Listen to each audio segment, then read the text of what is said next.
trouble. Let's go check out what's going on.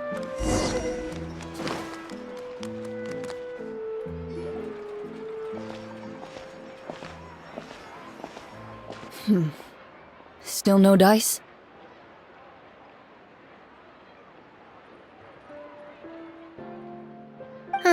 Not at all.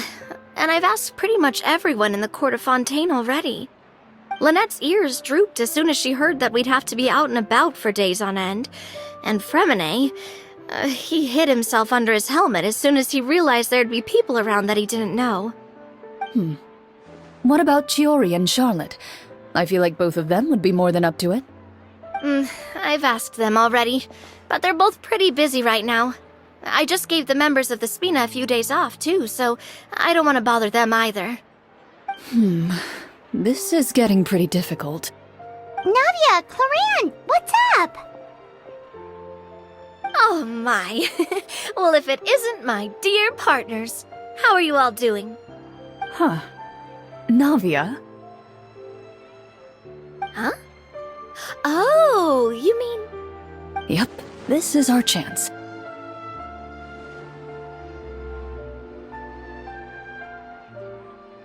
Do you need our help with something? Oh, precisely. My dear partners, we've got a huge problem right now that only you can solve. Whoa, for real? Absolutely. We've already exhausted all our other options. Traveler, Paimon, would you join us and play Marechaussee Hunter Judgment Day? Marechaussee what now? It's a new game script by the Tabletop Troupe, a local roleplay adventure club. Ever heard of the Tabletop Troupe? They put out games that allow you to participate in a story and roleplay characters with your friends. Oh, I've loved their stuff ever since I was a kid. That sounds super interesting. Clorinde and I are both veteran members of the club.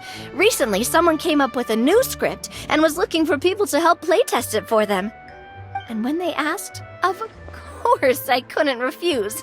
I mean, come on, a brand new script? Nobody has ever played it before. Generally speaking, scripts at that level of development have a lot of issues, but I think this one is pretty solid. The author obviously put a lot of work into the story, and the world building is also quite credible. Whoa. I know I was the one that handed you the script, but some of us haven't read it yet. No spoilers, please. Anyway, the script calls for a team of 4. Ah, yes. We're missing one final player right now.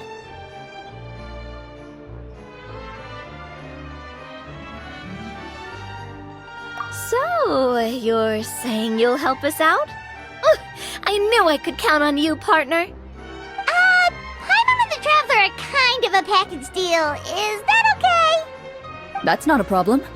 I'll adjust the pace based on the actual number of players, and ensure that everyone has a good time. Well, Traveler, what do you think? Wanna play? Paimon will follow your lead.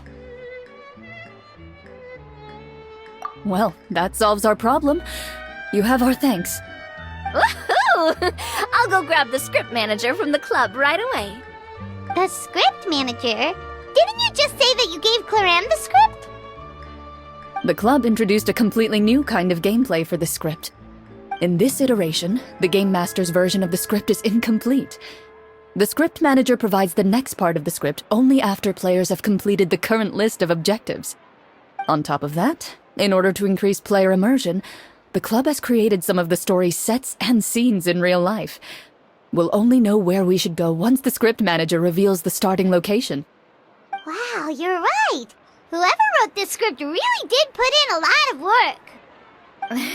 And it's got a real healthy amount of suspense, right?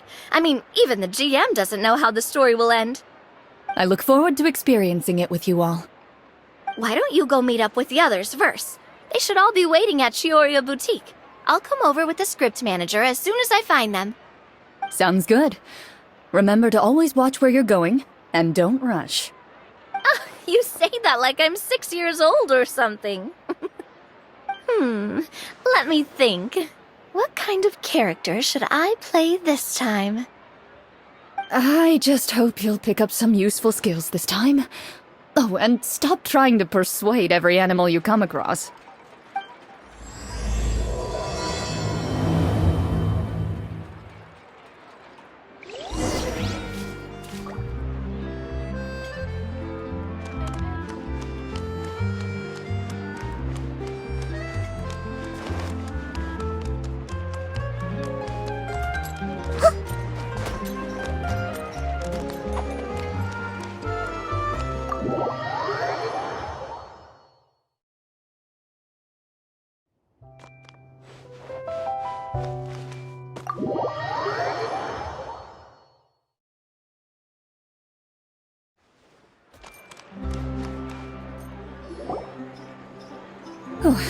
Sorry to keep you waiting.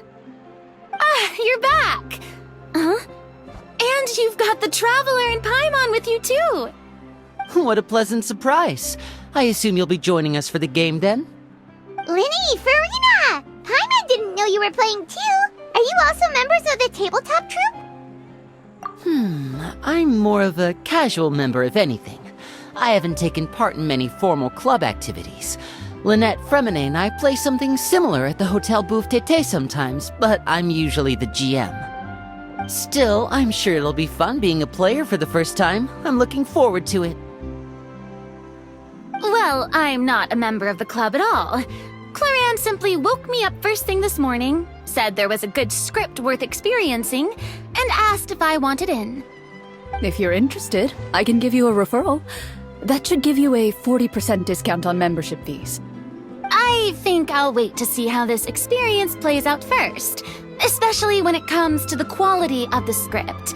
If it's sufficiently fun, then I'll join. Do you participate in a lot of tabletop troupe activities, Clorinde? You could say that. She's actually one of the few senior game masters of the troupe. Right. I knew about that even when she was still my subordinate. It's nothing. Really, just a small hobby of mine. Wow. Paimon's so used to seeing you be all upstanding and intimidating as the champion duelist. It's kinda hard to imagine you role-playing with a bunch of friends.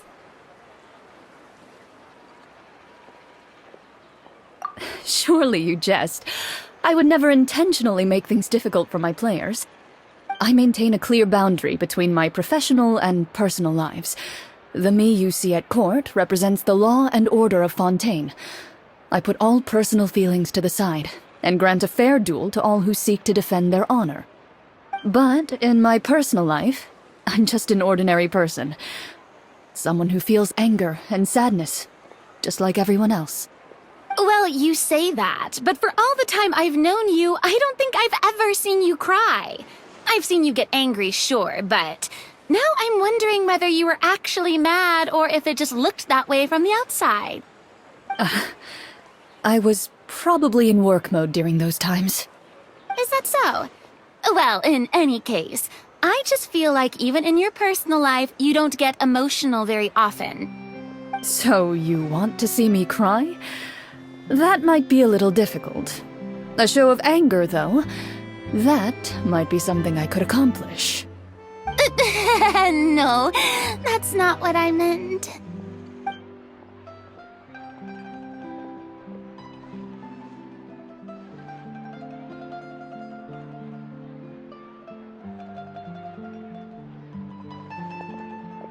I'm back! Here, allow me to introduce you to the script manager, Mr. Florian. Pleasure to meet you all. Hello? Wait, are you a champion duelist too, Mr. Florian? Oh, no. This is just the costume provided by the club. I occasionally play a few of the roles in my scripts. That sounds like a lot of work. It's nothing. It's the least we can do to give the players a more immersive experience. Anyway, allow me to give you a brief introduction of the script. This script was adapted from the real history of the Marechaussee Hunters. You all will play the role of hunters from a bygone era and resolve a series of events unfolding in the capital. Paimon's not super familiar with the history of the Marechaussee Hunters. Is that a problem? Oh, no problem at all. I can give you a brief rundown. So, basically, Marashose hunters were people who dedicated themselves to hunting monsters and protecting the city by using a special swordsmanship technique passed down over generations. Their story can be traced back to the ancient Remurian dynasty, as well as the first hunter, Cassiodor. But I'll leave the finer details for you to seek out and discover later. And I'll provide additional commentary as the story progresses. In that case, brave hunters, are you ready to set out on an unknown adventure? Whoa, just one sentence and it's like we're in the story already! Aha, I see many a determined gaze before me. Very well, head over to this location and begin your heroic journey. So, as we follow the story, it leads us to specific scenes? Ooh, sounds pretty innovative. What does the message in the envelope say? It's the exact location of the scene, as well as the formal permission to use the venue. Seems like they have everything prepared. Please check all your belongings, everyone, and make sure you haven't forgotten anything. Once you're ready, please follow me to the designated location. Sounds good! Hunter Squad, move out!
They really have thought of everything.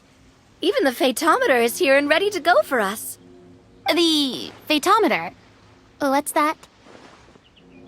It's a card that's used to determine action success or failure. We'll need to use it when we try to use certain skills. And what about all the dessert and tea? Is that for us as well? That's what the message said. Really? That's so nice. It feels just like a tea party with friends. Those snacks have Paimon's name written all over them! I think you might be more of a snack hunter than a Marashose hunter, Paimon. Snack Hunter Paimon reported for duty! If there are delicious snacks to be found, Paimon will track down every last one! The desserts are great. But I'm still looking forward to the story more than anything. Very fair. Then, let us begin. First, please pick up the blank character cards in front of you, and write down your name and profession.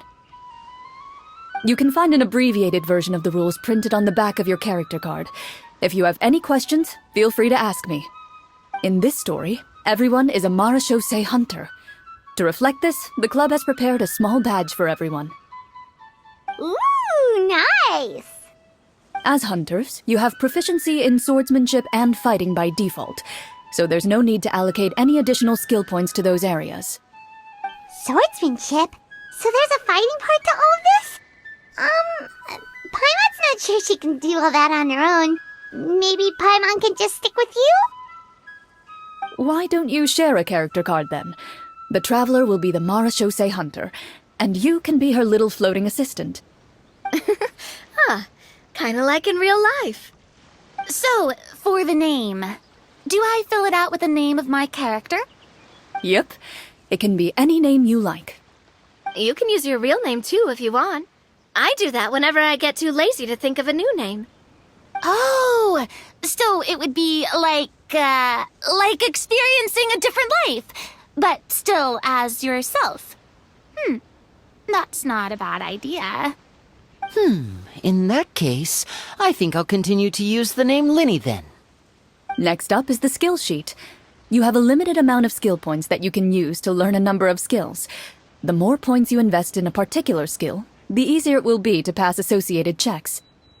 I'll take persuasion and investigation. Those are must-haves when it comes to missions like these. Oh, those skills sound like they'd be useful for gathering intelligence. Good idea, Navia. Just as expected of a veteran player. So, should we also take those skills then? Not necessarily. Since we're working together as a team, we could leave the negotiations to Navia and use our skill points to pick up other useful skills. For example, I think I'll take stealth and sleight of hand. That will give us more options if we run into any situations we can't negotiate our way out of. Oh, interesting. I wasn't thinking about it like that. I suppose it's not so different from an acting troupe. Everyone has their own role to play. Let me see. I'll take art and performance. I'm not quite sure what use they'll be, but I'm not as knowledgeable about the other skills, and I am not too confident I'd be able to roleplay them well. Well, that leaves us. What do you want to learn, Traveler?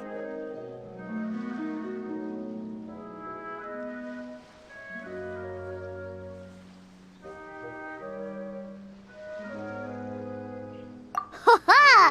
Gotta say, this suits you really well. Nothing boosts morale like good food.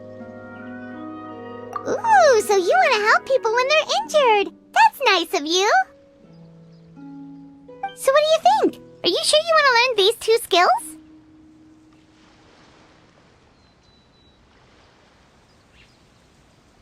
Sure, what do you want to learn?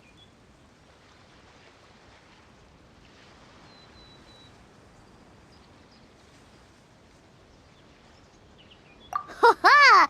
Gotta say, this suits you really well. Nothing boosts morale like good food. Oh, something that'll help you get a read on other people's thoughts. Sounds useful. So what do you think? Are you sure you want to learn these two skills?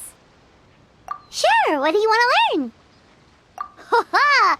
Gotta say, this suits you Ooh, so you want to... So what do you think? Are you sure you want to learn... Let's see. Oh, looks like you each have enough points to choose one final skill. You've all picked such classic skills. It's fine to go a little bit out of the box, you know. Why do I get the feeling she's getting ready to cause trouble?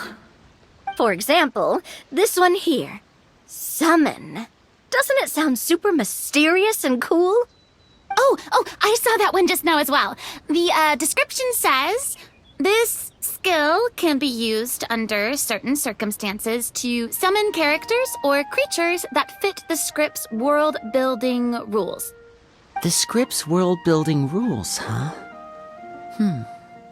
But how are we supposed to know what a Marashose hunter can summon? Oh, that's not for us to worry about, my friend. Just learn the skills that interest you, and the GM will take care of the rest. All right, you've convinced Paimon. Let's learn summon then. Paimon can't wait to see what kind of thing shows up. Well, now that everyone's more or less finished creating their characters, we can begin. Since two of our players are doing this for the first time, though, let me ask.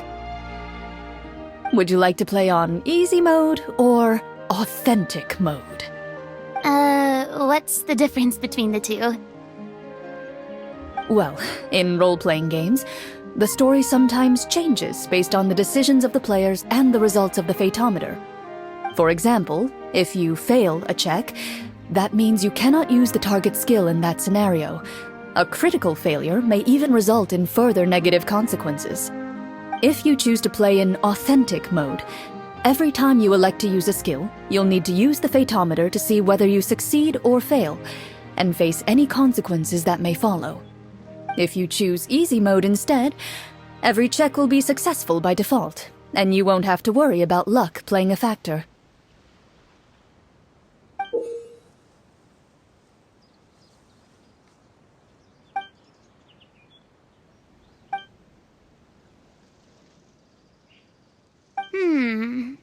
Given that I'd like to focus on the story, I suppose I should pick easy mode.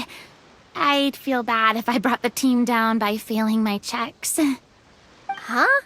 Oh, come on. Don't worry about that. RNG is the lifeblood of role-playing games. I'm going with authentic mode for sure. Never knowing what you might have to overcome. Ugh, doesn't that sound exciting? I'd rather be mentally prepared for what might happen. All right, then I'll mark down Farina for easy mode. All her checks will be successful by default. As usual, Navia and Linny will play on authentic mode. What about you, dear partner? How would you like to play? Are you sure? No need to worry about the pesky Fatometer. Pretty good choice if you just want to relax and play the game. Honestly, I don't think Clorinde would make things too difficult for us no matter what the Fatometer says. Isn't that right, Clorinde? No promises. That wasn't super reassuring. Well, anyway, enough talk. Let's get started. I want to experience at least a good chunk of the story today. Speaking of the story, why is the beginning scene on a beach? Well, that's because... a long time ago, back when human civilization was still in its infancy, powerful demons and evil sorcerers ruled over the land. They created a host of monsters and sent them to slaughter all humans in existence. Soon, a group of human rebels banded together. With their swords raised, they swore to brave the darkness, and in doing so, subdue each and every monster that sought their destruction. They became known as the Marachose Hunters.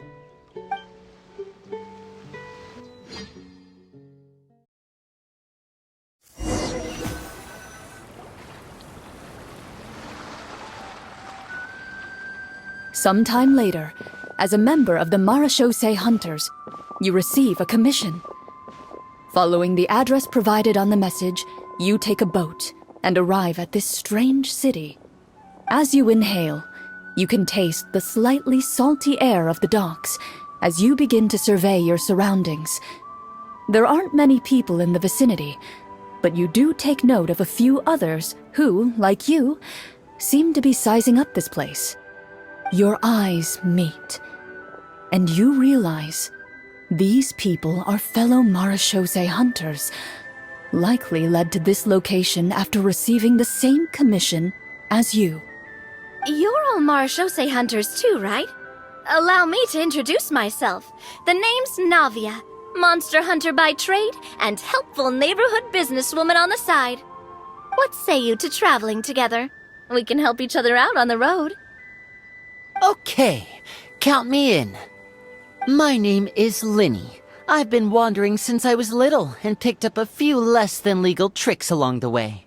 I was adopted by a Marachose hunter and later chose to follow in his footsteps. Is this where you introduce your character to everyone? It sounds like they've done this dozens of times. My name is Farina, and, I grew up in a noble family. I always had a strong interest in performance and the arts. Even though I'm a Marachose hunter, what I really want is to be a performing artiste. Hey, that's really cool. You can do it, Farina. That's exactly how it's done. Paimon is Paimon, a good friend and companion to this Marachose hunter right here.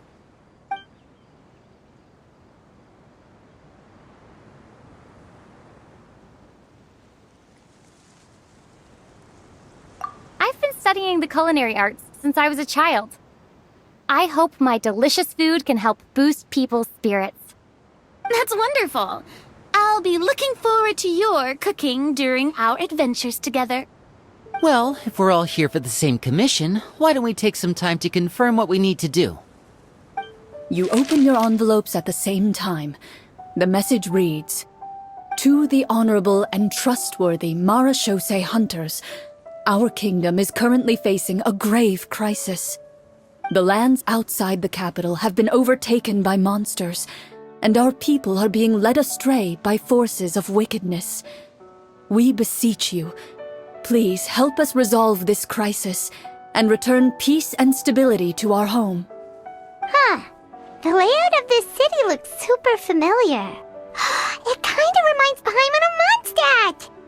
The scriptwriter must have used a real-world city as a reference when coming up with the map.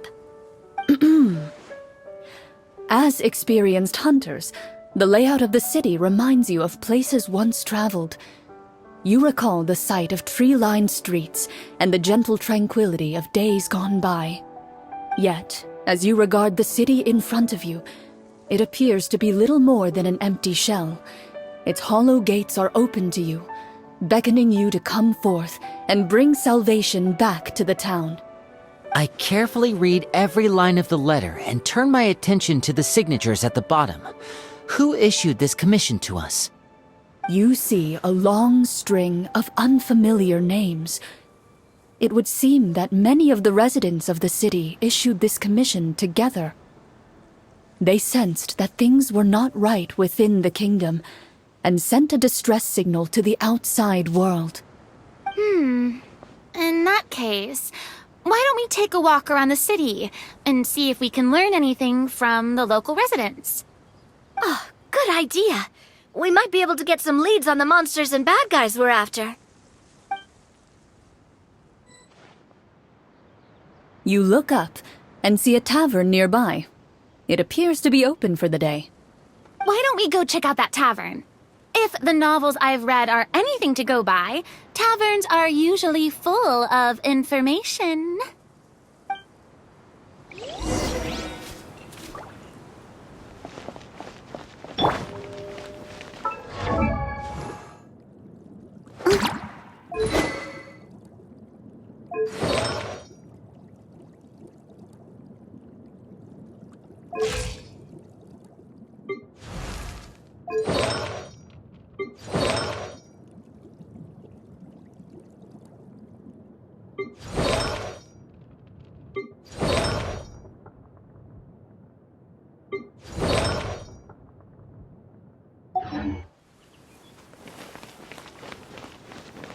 As you approach the tavern, you find a plainly dressed woman standing nearby. She appears to be rather troubled about something.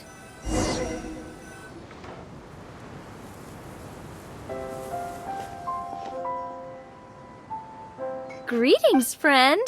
Lovely weather we're having today, don't you think? Oh, hello. I suppose you're right.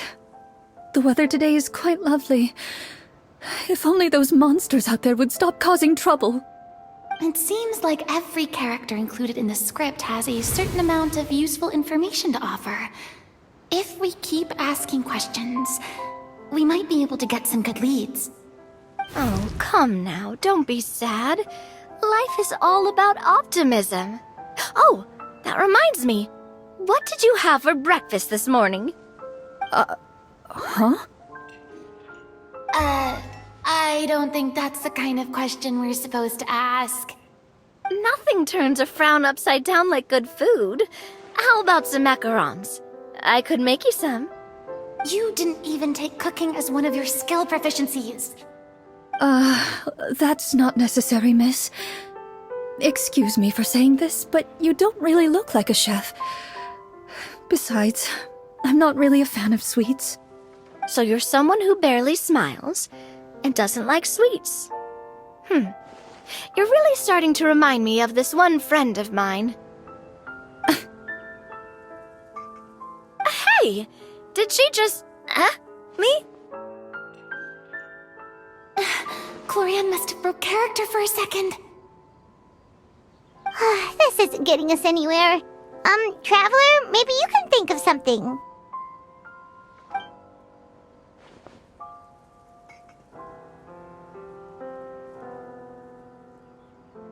Are you sure?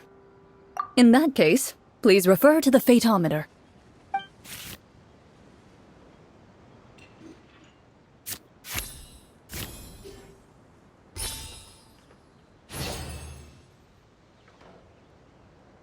Whoa, it was a success! You remain silent as you prepare a pot and fire to use for cooking. The woman stares at you with her mouth agape as you skillfully cut the ingredients and toss them into the pot. After some time, a rich aroma begins to fill the air. Even a passing cat can't help but stop in its tracks and look up in anticipation. Please have some food. Who knows? Maybe you'll feel better after eating something delicious. Whoa, that's amazing! Wait.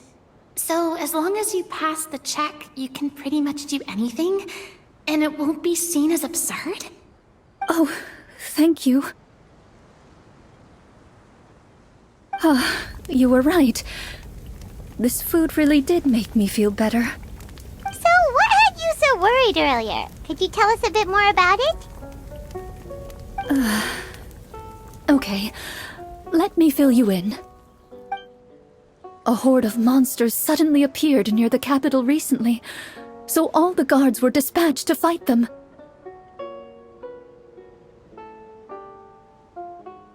Do you remember when those monsters appeared? I'm not completely sure. All I know is that my husband was dispatched to fight them 3 days ago. Do you know where he was sent? It all happened so fast. When we said our goodbyes, he couldn't even tell me where they were sending him. You have our thanks, friend. We'll find and defeat those monsters as soon as possible. We sincerely hope your husband will be able to return to your side soon. Thank you. Don't worry. We'll find him. Just try to remain optimistic and wait for good news. We don't always get to choose what happens to us. But we do get to choose the little things, like what we eat and how we respond to the things life throws our way. I hope that one day, you too will recognize the power of something as small and inconsequential as a delicious dessert. I'll do my best. You bid farewell to the woman and continue your journey further into the city.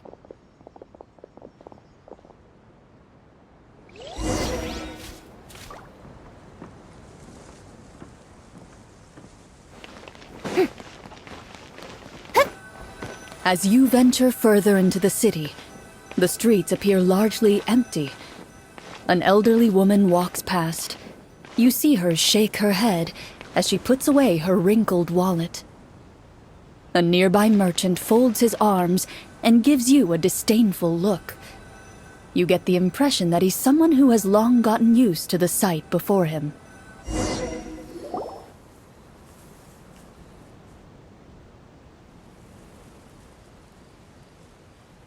Although he doesn't seem very friendly, merchants are usually a good source of information, right? Pardon me, sir. I'd like to ask a question if I may. That depends. How much are you willing to pay? How about this much? What do you take me for? Some lowly beggar? You can't even buy half an onion with that amount. Surely an onion can't be that expensive, right? What do you know? War's nearly upon us. Everything costs several times what it did before. If you're not gonna buy anything, then scram. Whoa, what a nasty guy. Maybe we shouldn't even bother talking to him. But he still might have information we need. Traveler, can you think of something?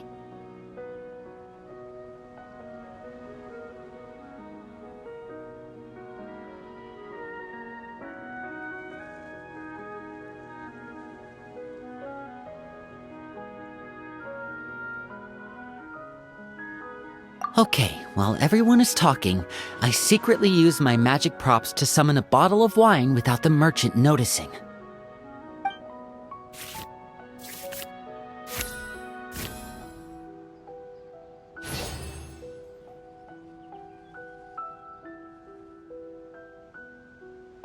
We meant no offense, sir. Here, allow me to offer you this bottle of vintage wine, made only from the finest grapes. I'll just leave it here. Please, enjoy it at your leisure. I should mention that this wine is the perfect accompaniment to a meal. I'd suggest enjoying it with dinner. All right. Go on and ask. What do you want to know? Do you have any information on the monsters or the crisis that has overtaken the kingdom? Crisis. If you ask me, there's a crisis everywhere you look. Those monsters are camped outside the city, and they've been destroying all our trade routes. We have limited reserves within the city, so if this continues, we're all gonna be in big trouble. Wait, you're saying no one has put a plan in place to distribute supplies or maintain order? We could all starve and those nobles in the palace wouldn't even break a sweat. Who knows? Maybe they've been in cahoots with the monsters all along. That is concerning. Thank you, sir. We won't take up any more of your time now.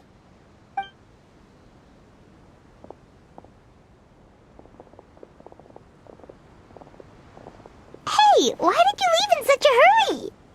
Well, you see, that bottle of wine was just a cardboard prop.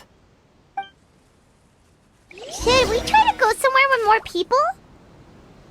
Oh, how about the city square? Follow me.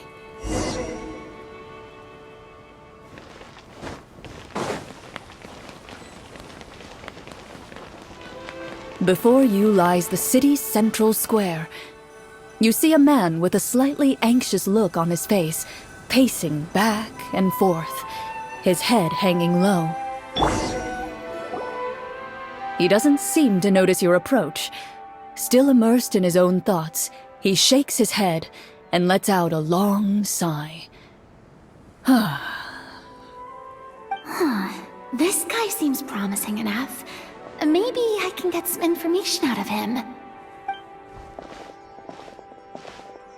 Hello, sir. Is there anything I can do to help you? Wait, you're... I'm... Oh, dear goodness! You're a Marashose hunter! You recognize us? Are you one of the people who wrote the commission letter? Yes! Oh, I didn't expect you to actually come! Oh, what great news! The city is saved! What happened here? Alas, we once lived comfortable, carefree lives. This city used to be free of monsters. The first Marashose hunter, Casiodor, the Golden Hunter, he was the one who drove them back. However, monsters have once again surrounded the city. Perhaps the seal that kept them at bay has lost its power. Or perhaps an evil sorcerer has been meddling in our affairs. All I know for sure is that their return has stripped the city of any chance at peace. Are there not enough soldiers to drive them out? It's not a question of numbers. The guards simply have no idea how to deal with them. Most people my age have never even seen one of the monsters, much less been trained to fight against them. What's worse, many of us don't even know the history of the Marashose hunters anymore. When I was a child, though, my grandfather would tell me stories about how the Marashose hunters drove back the monsters. So, on the off chance that something might come of it, I decided to reach out to you. To be perfectly honest, I was starting to think all those stories were just tall tales. But now that I've seen you in person, I finally know that it was true! Well, you can rest easy, friend. The righteous and formidable Marashose hunters are on the case. The man is touched by your determination and resolve. His eyes begin to well with tears of relief. Still, if we are going to hunt the monsters, We need to know where to find them. Can you give us any leads? All I know is that the area outside the city is dangerous. I'm afraid I can't point you toward a specific location. Oh, although, if you leave the capital through the main gate and follow the road, you should run into a group of guards. They might know more about where to find the monsters. I see. We'll go look for them then. All right, be careful. Oh, and one last thing. The monsters outside the city are just part of the problem. There are evil sorcerers inside the city as well, so be on your guard. They're actively working with the monsters, and have corrupted the court ministers with malicious magic. They're the reason why, even inside the city, everything has been a giant mess. Even one of our kindest ministers has turned into a boorish and unreasonable figure, interested in nothing but enacting laws that exploit the people. Who knows how much longer we'll be able to go on like this. Talk about being stuck between a rock and a hard place. I feel bad for him. Maybe we should try to cheer him up?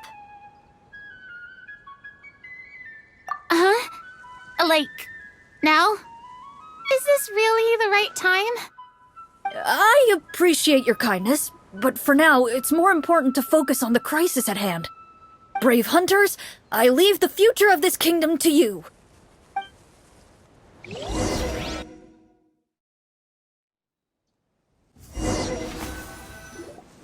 If I understood correctly, there are currently 2 problems in the kingdom that need solving, right? Exactly. We need to defeat the monsters outside the city and take down the evil sorcerer stirring up trouble from within. But which problem should we tackle first? Well, this seems like a good moment for a break. Take some time and discuss what you want to do.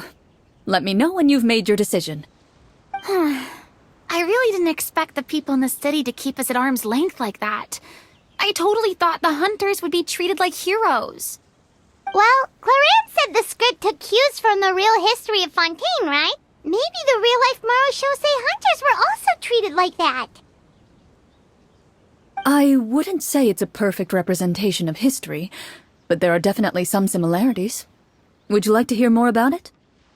Sure. As long as it doesn't spoil anything in the script. You brought up bits and pieces of the hunter's history before, but it was all in passing. Paimon wants to know too! The hunters were super powerful, right? Were they all from a special line of supernatural beings or something? Kind of like the yokai in Inazuma? No. All Marashose hunters were ordinary mortal fighters. The only thing that set them apart were the special sword techniques passed down over the centuries. Huh? So you mean anyone could become a Marashose hunter? In theory, yes.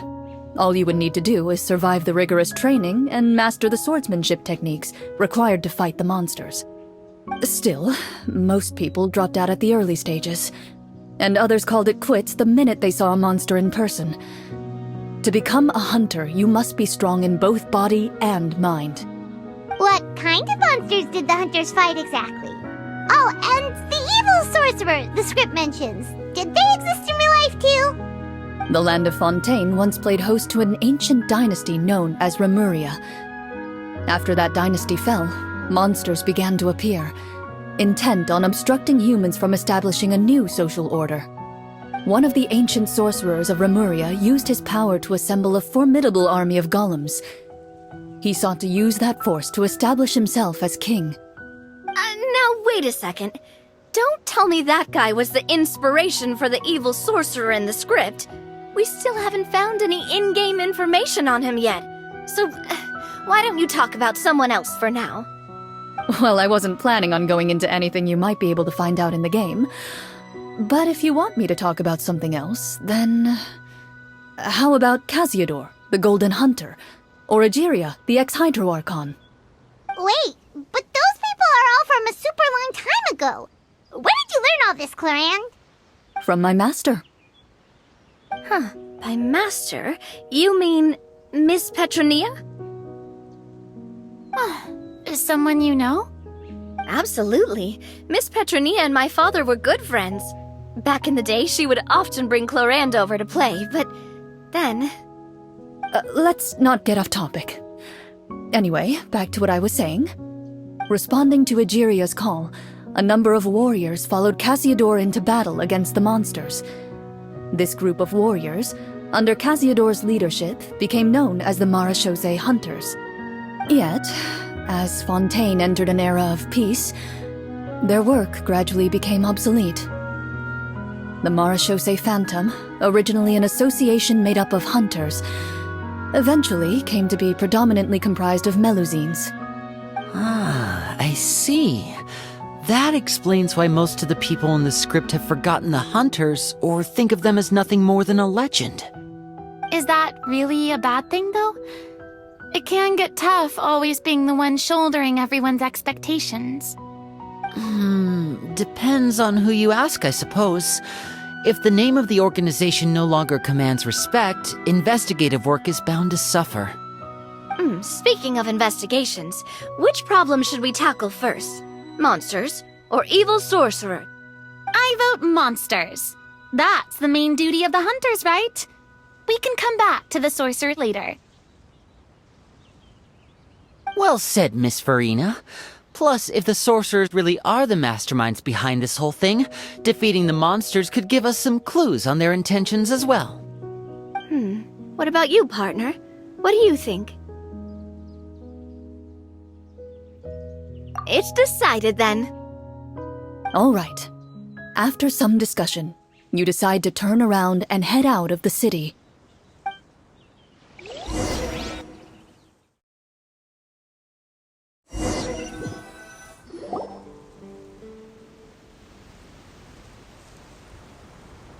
Let's take a look around, like that guy said. You there! Outsiders, halt! Who's there? An armored man approaches you. He has a tall, muscular build and a determined expression in his eyes. Just one look, and you can tell he's fought in his fair share of battles. Although he's trying his best to conceal his current state, his uneven gait and the sweat dripping down his forehead make it obvious that he's been wounded and is in serious pain. I'm the captain of the guard. I saw you sneaking around the city earlier, so I'll only ask this once.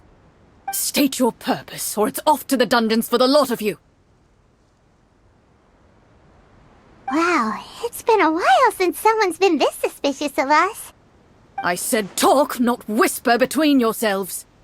Have you ever heard of the Marechaussee Hunters? Marechaussee Hunters? Ha! That fairy tale, you mean? What, you expect me to believe you're one of them?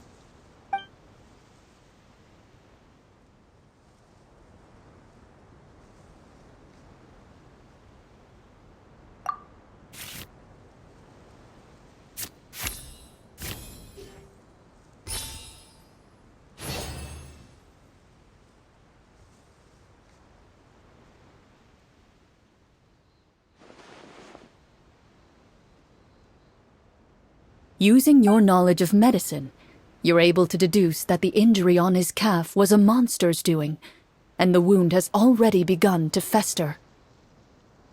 As you check him over, he looks at you with suspicion and retracts his injured leg further back. I'm a doctor by trade. Please let me redress your wound. You don't have to suffer like this. The man appears somewhat disgruntled at having been exposed, but soon relents and raises his leg for you to take a better look. He allows you to apply a poultice of specialized medicine to the wound, and it appears to bring him much relief. The tension in his brow eases. Oh, right. Guess you lot might actually be real Marechaussee Hunters after all. In any case, you've successfully treated my wound. So, what do you want to know? Do you know where we can find the monsters, or the other guards who are fighting them? He informs you of the various locations where monsters have appeared. He looks in that general direction with a pained gaze, as if a thin, invisible thread is pulling on his wound. Some of our new recruits have never even dealt with a petty thief, and now they're out there fighting monsters. If it weren't for this cursed leg. Oh, please, sir. Don't get too worked up. You need to focus on your recovery. Just leave the monsters to us. We're marechaussee hunters, after all. Hearing you say that, a glimmer of hope flashes in his eyes. But it disappears almost as quickly as it came. Those monsters aren't easy to deal with. But if you insist on going, I won't stop you either.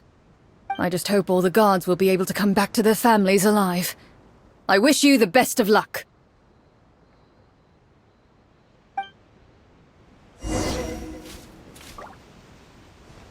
Based on what the captain said, the monster should be right up ahead. Let's go. Hopefully we're not too late.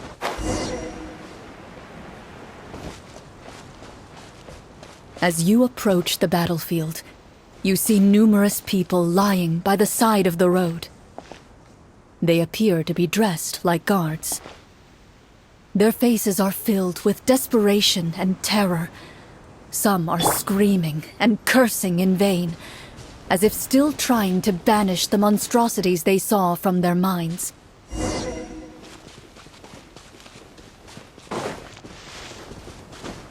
A few of the wounded look up at you in shock and disbelief. "Quick, leave this place. Turn around and don't look back," they yell.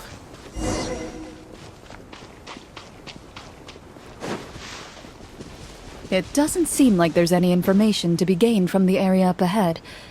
You conclude that this area is best left unexplored at this time. It doesn't seem like there's any information to be gained from the area up ahead. You conclude that this area is best left unexplored at this time.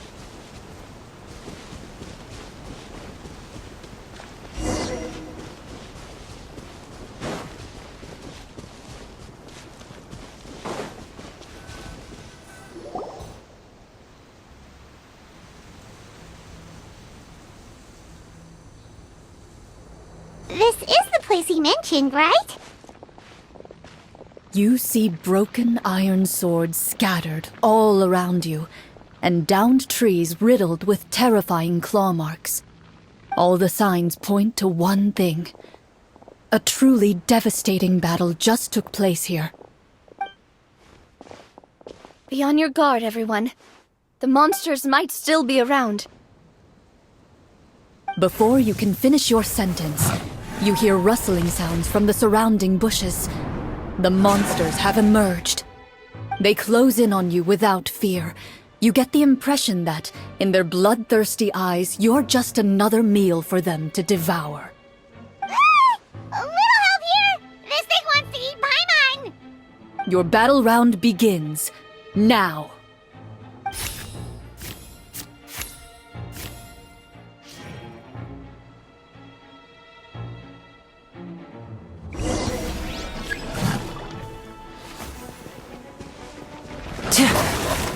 Now disappear!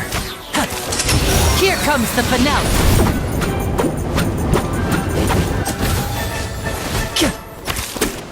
Attack! Watch out! Let my name echo in song! Shower me with praise! The next battle round begins now.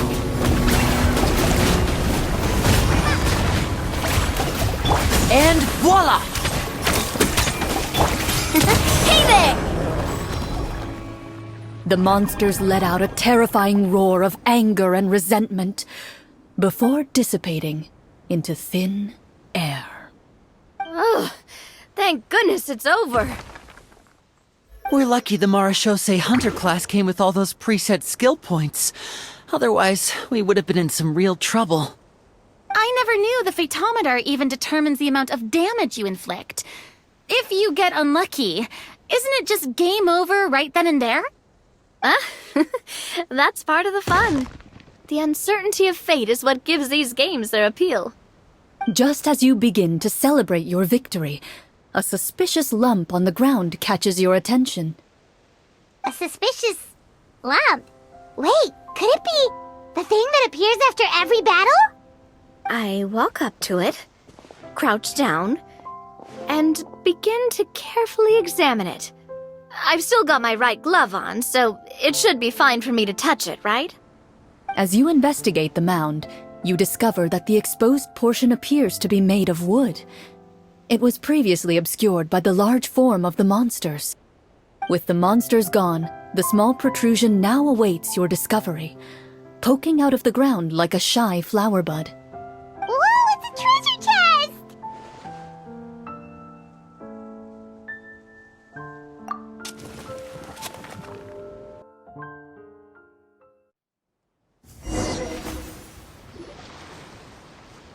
With everyone's help, you successfully excavate the wooden chest from the ground. Even without opening it, you can tell from the mora and jewels scattered around the chest that it must contain quite the fortune. Makes sense. We worked hard for this. Let's open it and we can share what's inside. I can understand your excitement, Paimon, but think about it. Doesn't it seem like there are people out there who need this treasure more than us? Yeah. Think about all the people suffering in the capital, or all those guards who got hurt fighting the monsters. Wouldn't it be better if we gave the treasure to them? Wait, is that how it works? Paimon thought since we were the ones to dig it up, we could just take it for ourselves. Well, let's put it this way. Any decision you make during a role-playing game can impact the future course of the story. But would the people really believe us? It's hard enough for us to prove we're Marchese hunters. What if they think we procured the treasure illegally? They might get even more suspicious of us. That's definitely something we should consider. Maybe we can come up with an explanation in advance. Well, if donating it could cause that much trouble, why don't we use it to buy some gear and fill up on good food? Then we'll be ready to fight even more bad guys. Looks like you're facing a difficult choice once again. Well, it's getting late. Why don't we call it a day for now? Wow, where did the time go? I'm not sure if it's because I'm having so much fun with you all or because the story is particularly enticing, but I feel like I could almost keep going. Here, here. Ooh, how about we play through the night? I'm not sure I'll have enough energy for that. Yeah, that won't work for me either. Lynette will give me an earful if I get home too late. I understand how you feel, Navia, but we have to change venues for the next part of the story anyway. Huh? Another location? There's a special note for the GM at the end of this section that says to proceed to an indoor set for the next part of the script. Whoa, they really pulled out all the stops for this new script. Well, even if we end the game for the day, we can still stay a little longer and hear Clorinde finish her story, right? Paimon wants to hear more about the history of the hunters. Something tells me you just want to finish the free desserts before we break for the day. That's just a coincidence, okay? Besides, to Paimon, not finishing free food feels even worse than having to buy her own. And anyway, Paimon really does want to hear more about Clorinde's master. Well...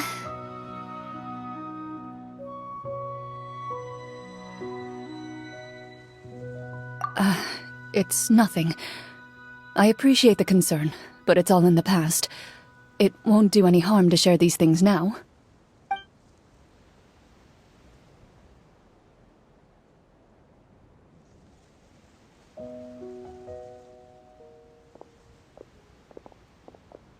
My earliest memories are of living with Master. According to her, she saved me from certain people of ill repute. My birth parents had left me behind some time before that. What a heavy beginning for a life story. Master was a fascinating individual, if inexperienced in the ways of raising children. My first ever toy was a short sword. Although I suppose it wasn't so much a toy as something Master removed from her waist and handed to a noisy child in need of distraction. Oh wait, so she handed an actual sword to a child? Isn't that dangerous?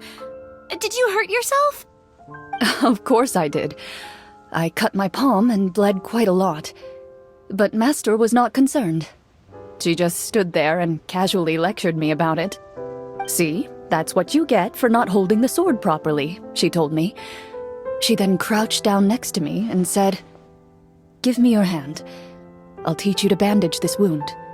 After that, it's time to learn how to truly hold a blade."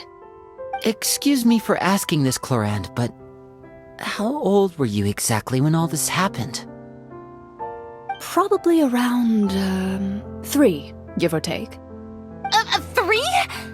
Isn't that when most kids are still struggling to hold a fork? As I said, Master was rather inexperienced in the ways of raising children. She believed trial and error was the best way to teach a child what they're capable of. I'm not so sure this is a question of experience. I didn't see anything wrong with her ways at the time. And anyway, children don't get to choose how they're raised. Oh, she did bring me back a pet from Liyue once. It was a Geovishap hatchling. A Geovishap hatchling? For a pet? That seems even more dangerous. What she said was this: "Make sure to get along, you two. If you really can't agree on something, just settle it with a fight. Whoever loses is the real pet." And how old were you when this happened? 5. Well, did you win? No, I lost. So you're saying you actually became the Geovishap's pet? Yes, but only for a week.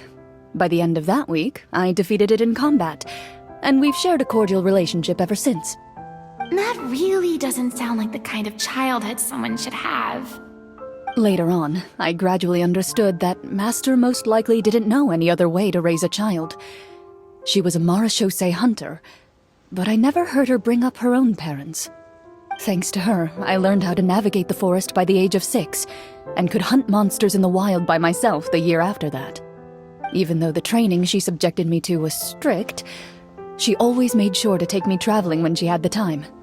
We met many of her friends during those days. That was also how I met Mr. Callis and his family. I still remember the first time we met. You were too scared to join our picnic and hid behind Ms. Petronia the whole time. I still hadn't really met many children my age at that time, so I didn't know how to interact with others. After that, though, you started coming over a lot. You loved challenging people to shooting competitions, remember?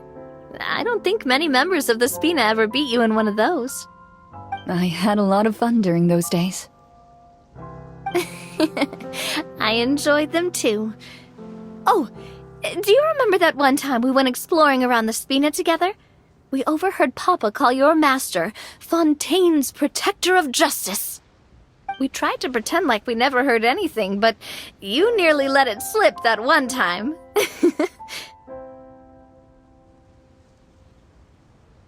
Protector of Justice? Oh, wait, you mean that vigilante hero from 20 years ago? The one who is always active at night? Yep, that would be her. She often would put on a black cloak and go out at night. I never knew where she went or what she was doing. Until, like Navia said, we overheard the truth from Mr. Callis that night. 20 years ago, huh? I still remember the guards leaving all kinds of witness reports about her on Nervalette's desk. My apologies. Oh, there's no need to apologize. You had nothing to do with it. And anyway, everything she did was for a good cause. Although, calling herself the Protector of Order was a bit much. Especially when she deliberately operated outside the law. Huh? When did the Protector of Justice become the Protector of Order? Oh, she had a bunch of code names. I heard she would just come up with a name on the spot whenever she was asked. Later on, she probably got sick of answering those questions and decided to stick to just 2. The Protector of Justice and the Protector of Order. That sounds like her, all right. I bet she forgot which of the 2 she'd use by the time she got back each night. Well, she certainly sounds like a fascinating individual. With her strong sense of justice, it's no surprise her student followed in her footsteps. It's true. I always wanted to become like her. Someone powerful, independent, and with a strong sense of conviction. But...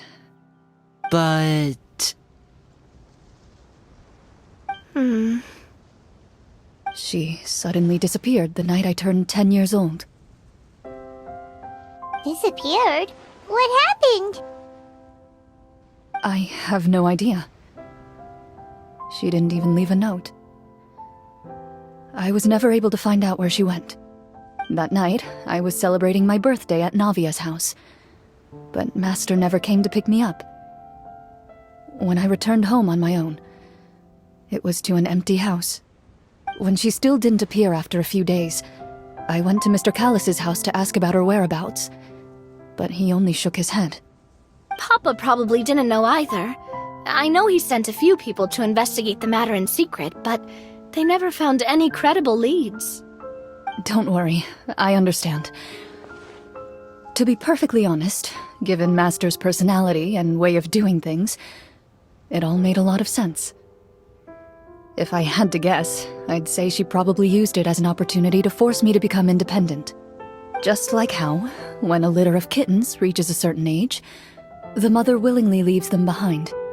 Were you upset, Clorinde?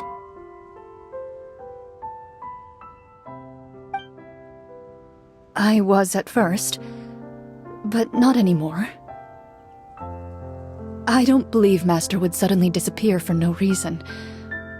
There must have been something she just had to do. Well, despite everything, you still managed to follow in her footsteps and become the greatest champion duelist in all of Fontaine. You're practically a living symbol of law and justice. I suspect my position would be far too by the books for her.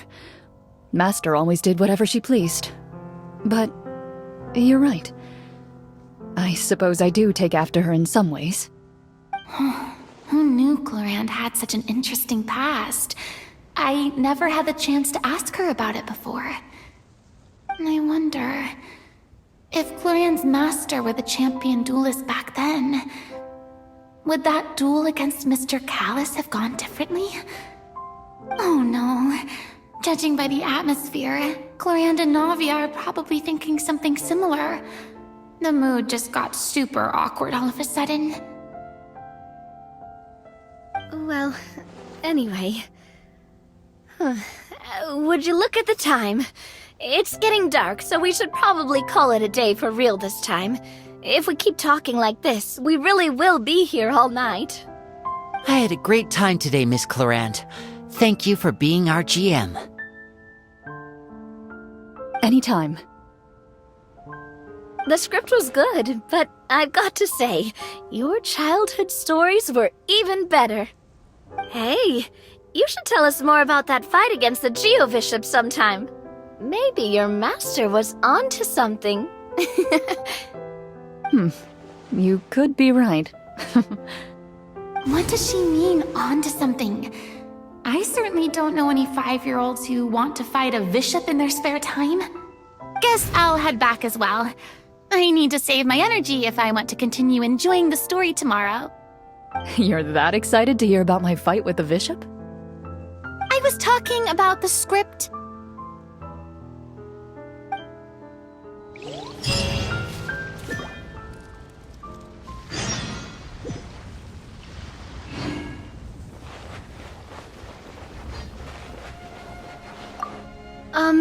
Just between the two of us, could you tell me what it was like to be the Geo-Bishop's pet? It was nothing special, really. Geo-Bishops don't understand the concept of a pet. So basically, it just headbutted me whenever I entered its territory. And that hurt? Yeah, it hurt. What, something you want to experience for yourself? Oh, I'm good. Thanks.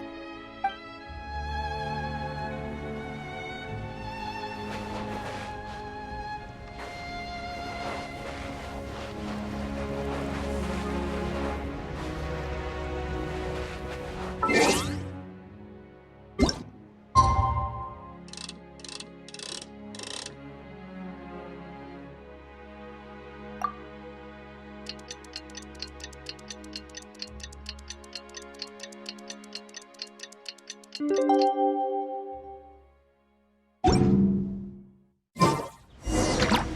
meet up with the group! Paimon's really looking forward to today's story.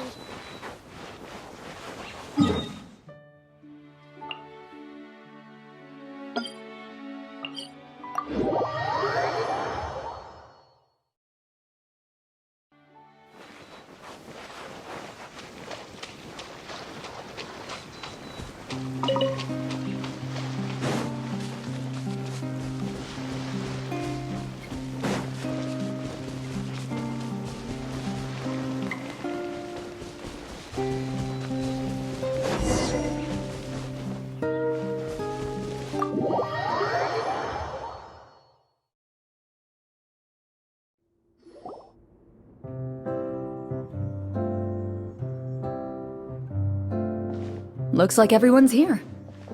Now, before we begin, why don't we finish where we left off yesterday? There was an important decision to be made, yes? I'll pour everyone a cup of tea. Is that really the most important part, though, Clorinde? Paimon's more concerned about our current surroundings. Heavy walls, cold railings, dim lights. This is obviously supposed to be a prison. I admire the work put into the set. Still, it's obvious the scriptwriter has never paid a visit to the fortress of Meripede. So the set is going to be a part of the script? Unfortunately, that is something I can neither confirm nor deny. Anyone think Clorinde's smile is starting to look kinda scary? Well, whatever happens, we'll just have to push on. But first, we should really figure out what to do with this treasure. If we're worried about arousing suspicion because of our identity, why don't we give ourselves a different name, just like Clorinde's master did? Yeah, it might be better to keep a low profile. As long as we're helping people, it doesn't matter who we are or what we're called. Staring at me won't get you anywhere. Or did you want some more tea?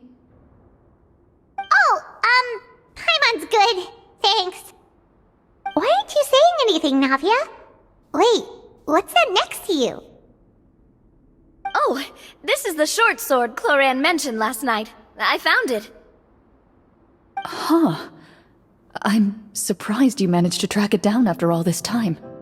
Well, I made sure to take good care of it, considering the circumstances in which you gave it to me. Of course I had to keep it safe. Anyway, where were we? Oh, right. I was just thinking about all the potential ways for us to break out of prison. We could dig a tunnel, or try to bribe the guards. Wait, we haven't been thrown into prison yet, have we? Well, it's only a matter of time. It pays to be prepared. Just like how you should always have an umbrella on hand, even when it's sunny. Alright, Paimon's made up her mind. Let's just give the treasure away. Paimon may have wanted to keep it, but if it's going to land us in prison somehow, Paimon will be too upset to enjoy her snacks.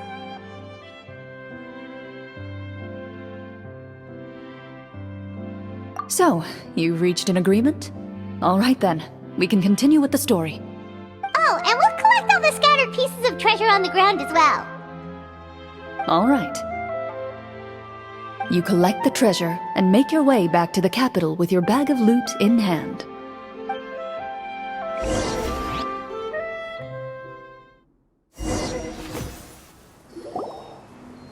The city is still shrouded in a gloomy, oppressive atmosphere, but your spirits are surprisingly high.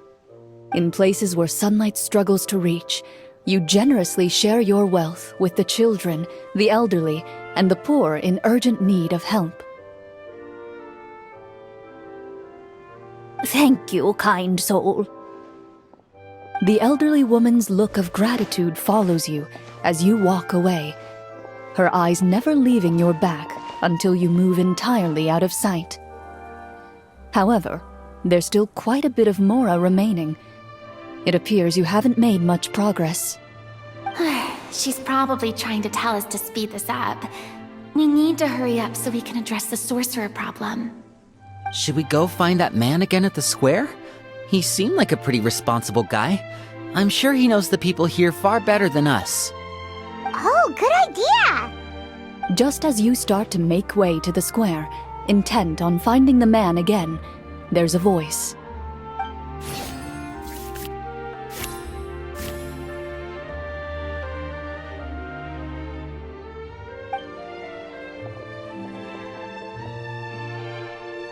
Please wait, distinguished guests.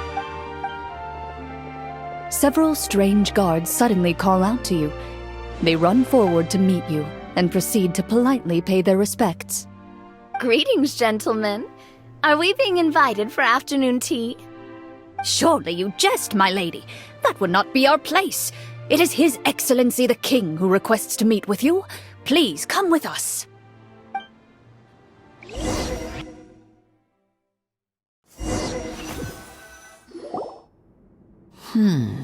Do you think this could be a trap? Well, we have to investigate the court at some point, right? Meeting the king himself would be a fantastic opportunity to do that. I say we go for it. If something happens, we'll just turn the whole place upside down. That sounds a little intense. After a quick discussion, you nod to the guards and agree to follow. They lead you all the way to the audience hall of the palace. Gilded tables line both sides of the hall. The space itself is adorned with all manner of expensive antiques, glass shelves, and silver candlesticks. The items appear quite ordinary in size and dimension, yet their presence somehow makes the emptiness of the hall feel even more surreal and ominous. Wow, it's so luxurious! The elderly king, clad in a magnificent robe, sits upon the deep crimson throne before you. He wears above his head a majestic crown, with a gemstone the size of a bird's egg set right at the very front. As you observe it, you see a complex pattern of light reflect off its surface. They're here, Your Majesty. A man dressed in dark clothes, likely a minister, shields his mouth with his hands and bends down to whisper a few words to the king. After a moment, he lowers his hands and stands back up. His gaze shifts to fixate on your group, but he does not move from his place at the king's side. The king does not appear entirely aware of his surroundings. The man by his side, though. We should keep a close eye on him. The king remains still and says nothing.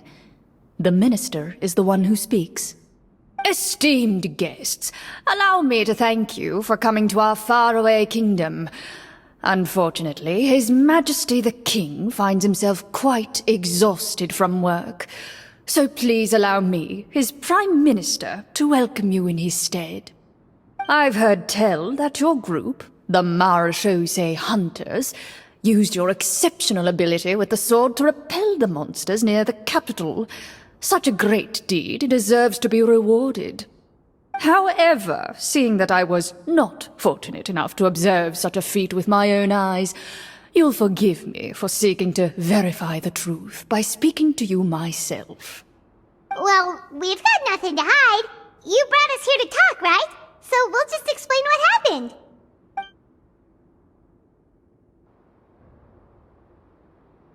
The golem's blades were so powerful, they could cut down trees in a single swipe! It took a lot of effort to defeat them, even for trained swordsmen like us. Well, that was enough details, right? Believe us now? Your account does indeed match those of the survivors. Since you were the ones who defeated the monsters, that must mean you are also in possession of the treasure they stole?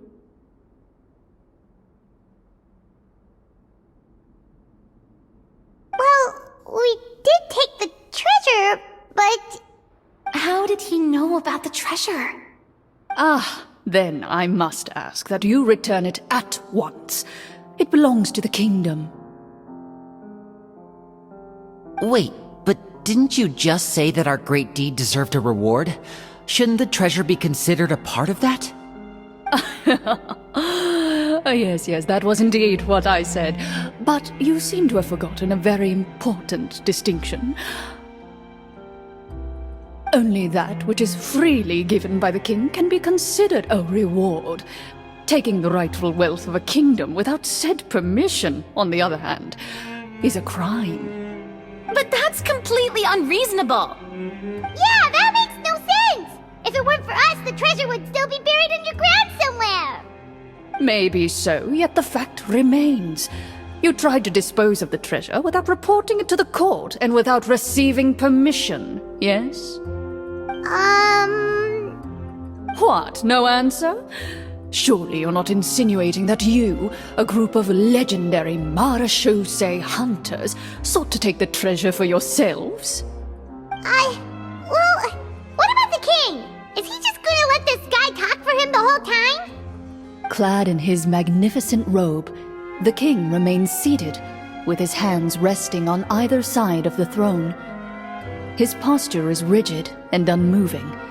He stares forward with an empty look in his eyes, completely unmoved by the events before him. From the look of things, could the Prime Minister be the evil sorcerer? Or could both the King and the Prime Minister have fallen under the evil sorcerer's control? I would like to observe the number of guards stationed in the hall. The guards in the palace appear fully armed, their expressions solemn. Sensing the tense atmosphere in the room, they stand at the ready, each with a hand placed upon the hilt of their sword, as if prepared to draw their weapons and surround you at a moment's notice. Well, there goes my plan to turn the whole place upside down, I guess. It appears we've been visited by nothing more than a group of ill-intentioned imposters. What a pity. Guards, take them away and throw them in the dungeons.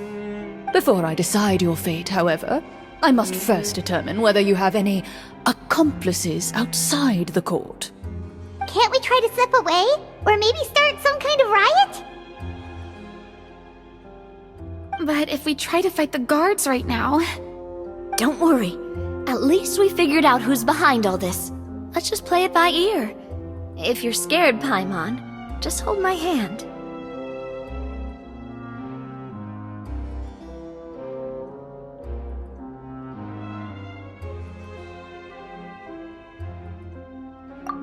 Thanks, you guys.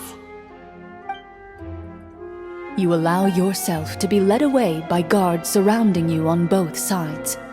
It's only when you begin to feel drops of water falling from the dungeon ceiling and smell the stench of death and decay all around you that you finally realize you've stepped into a completely different world. Stay here, and don't try anything funny. The guards lock the cell door and leave without looking back. Wait, sir! Your voice echoes through the dark hall, but the only response you receive is the sound of water dripping from the ceiling. No! What should we do now? Carve out a new path of fate with our own two hands, of course. I draw my weapon. You reach toward your waist, but find nothing there. You now recall that your weapons were confiscated before the guards locked you in the cell. The bag of treasure along with them. What about that knife I hid in my boot? When did you hide it in there? When I was thinking about digging a tunnel. Rejected. You failed to inform the GM of this course of action. Moreover, the guards would have conducted a thorough search before throwing you in prison. And the keys to the cell aren't anywhere to be seen? Correct. You don't even feel a lock hole on the cell door. Oh, well, there goes all our plans. Indeed. Huh? Why are you the one saying indeed? Because that statement holds true for me as well. This is where the script ends. What? But that's a terrible ending!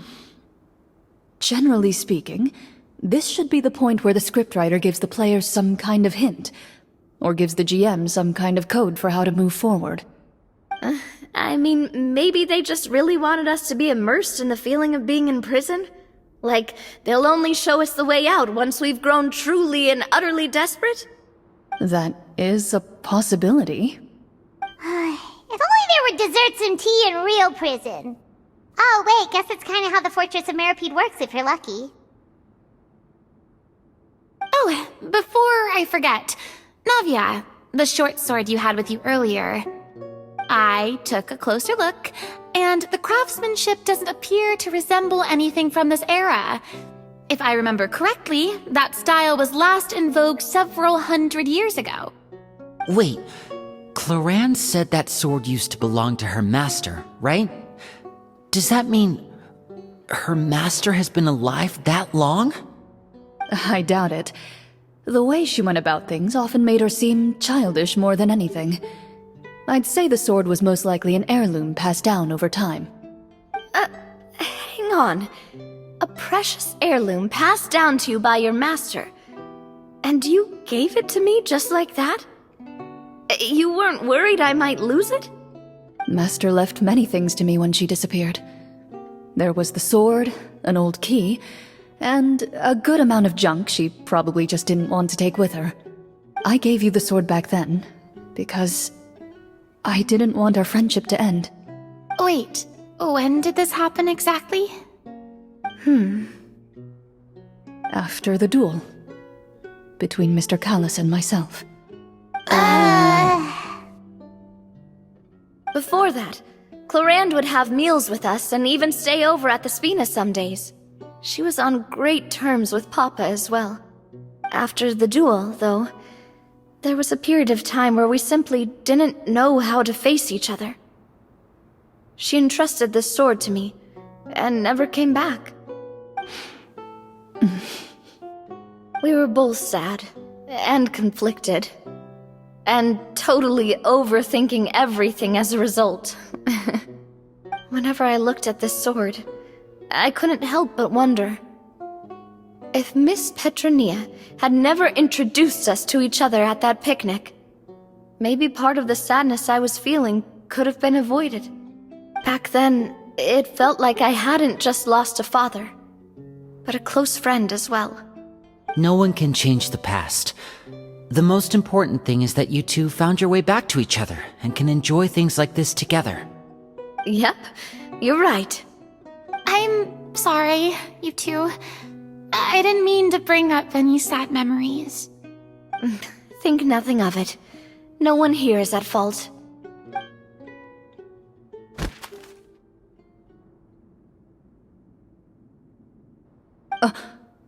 Huh?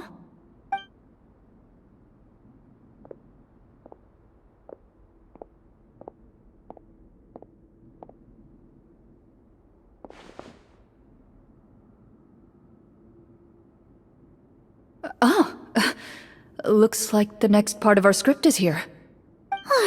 Perfect timing. The situation was really starting to get desperate. And not just because of the prison thing. From Clorinde's face, I really can't tell if it's good news or bad news.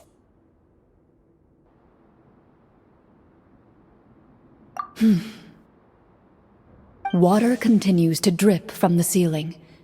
In this lightless dungeon, you lack a reliable way to tell how much time has passed. Eventually, you get used to the unpleasant odor of straw, mold, and rust, and find yourselves alternating between fits of drowsiness and despair. Suddenly, you hear footsteps outside the door. Heads up, everyone. Someone's coming. Gather close, everyone, and keep your voice down.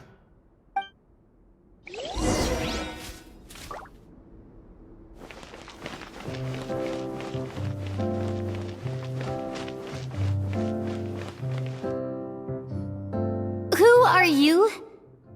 I work as a guard in these dungeons, but my true identity is the same as your own. I'm also a marechaussee hunter. Huh? Shh! I've already sent away the other guards, but if we make too much noise... I understand, but how can we be sure we can trust you? The king has issued a formal decree. In light of the irrefutable proof of your crime, you're to be executed before tomorrow's sunrise. If you want to escape, it has to be now. Executed? We barely did anything! Monsters appearing at the same location as the treasure. Could this entire thing have been a trap? There will be time for speculation once we're out of here. As for my identity, I have no way to prove that to you just yet. Infiltrating the capital was difficult, and finding a chance to speak with you has taken a lot out of me. I could go on, but I think we can all agree that now is not the time for details.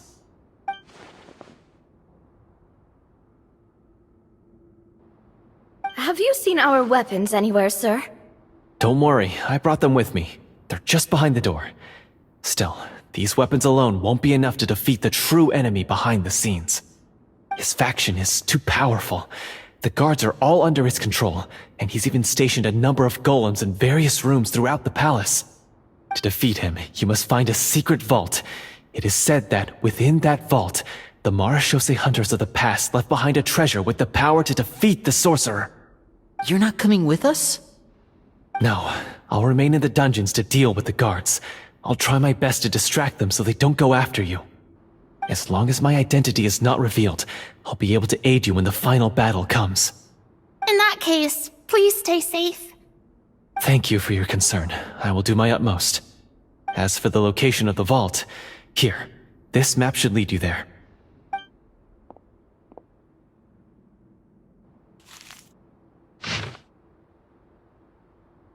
Got it. All right, once I open the door, remember to stick close and refrain from making any noise. I'll lead you out of here as quickly as possible. You now have the chance to restore the honor and legacy of the Marachose hunters. So please, get out there and reclaim what's ours. And be sure to exercise caution. With the help of the guard, you successfully escape the dungeons. Your sense of despair and anxiety both seem to fade as you continue your quest.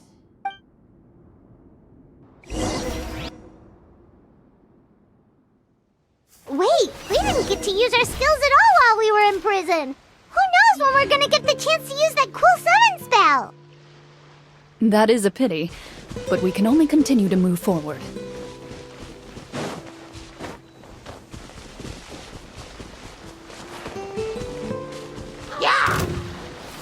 Yoo-hoo!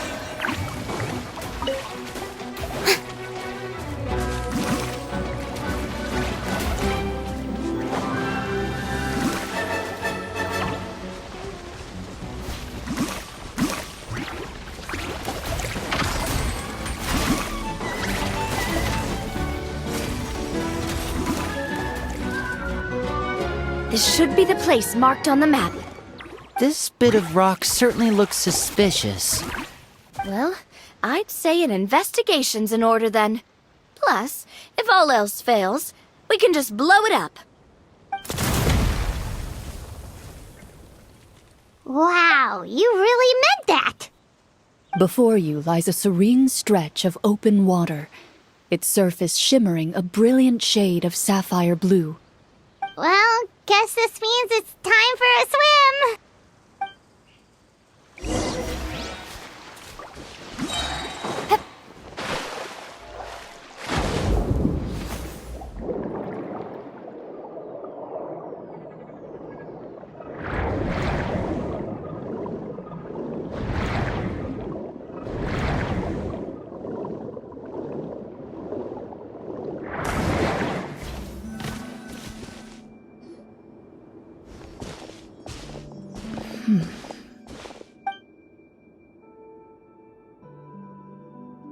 What's the matter? It's nothing. As you step into the cave, you find yourself in an eerily quiet space. Before you lies a narrow passageway that appears to trail off endlessly into the distance.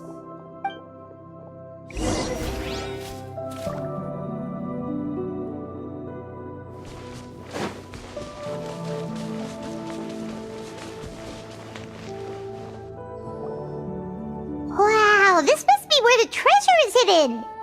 But this door is blocking our way in. It almost looks like it's been here for quite some time. I've got to hand it to the tabletop troupe. They really went all out with the props. Huh. What have we got down here? A kind of mechanism connected to the door? Ah, it looks like we might have to arrange it into a certain pattern. A pattern on a stone door. That's something Master mentioned before. Is something wrong, Clorinde? After a long, difficult journey, you finally arrive at the location indicated by your map. It appears to be an ancient site of some sort, where treasure likely awaits. Your surroundings are exceedingly quiet and serene, as if the secret that slumbers here has never once been disturbed. If you listen closely, you can almost convince yourself you can hear the sound of its calm, gentle breathing. That description makes Paimon feel kinda bad for disturbing this place. We're doing this for the sake of the people, to free them from the evil sorcerer. I say it's time for this treasure to once again see the light of day. Linny's right. We need to keep going. The future of the kingdom depends on it. The next part of the story requires us to solve the puzzle, right? Let's start exploring the area. Yes, that should be fine. Something feels off about all this. Guess I'll just have to improvise.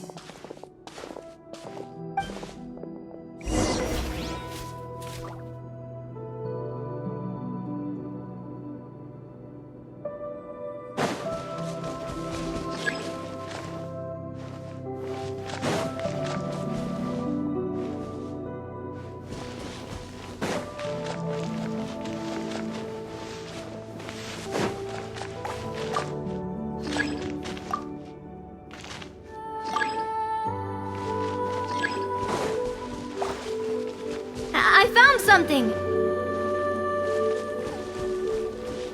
Found something here, too.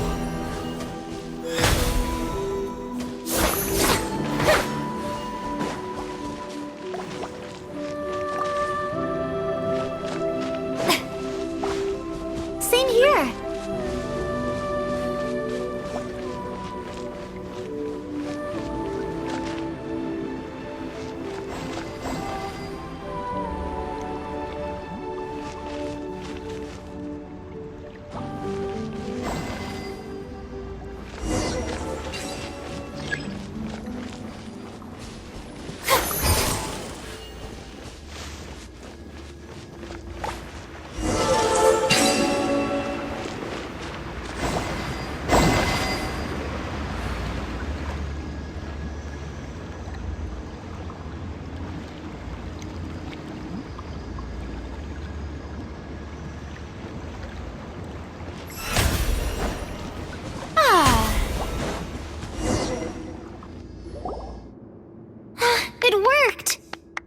Something just appeared.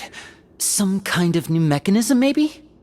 By solving the puzzles, you prove yourselves worthy of inheriting the secrets of the past. At the end of each puzzle, you're rewarded with With? a key.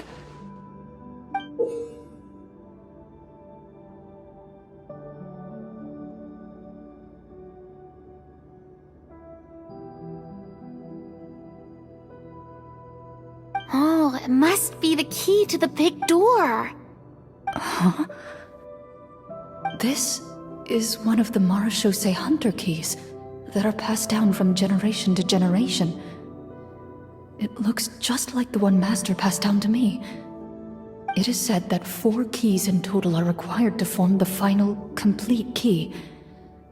And it seems like we just collected 3 of them. That must mean... Huh? What's wrong? You hear a few strange noises. Suddenly, all the torches in the ruin go out at once. Huh? What's going on? Did we fall into another trap? For the sake of immersion, please close your eyes, everyone. Without the torches, the space is now completely dark, and you cannot see anything.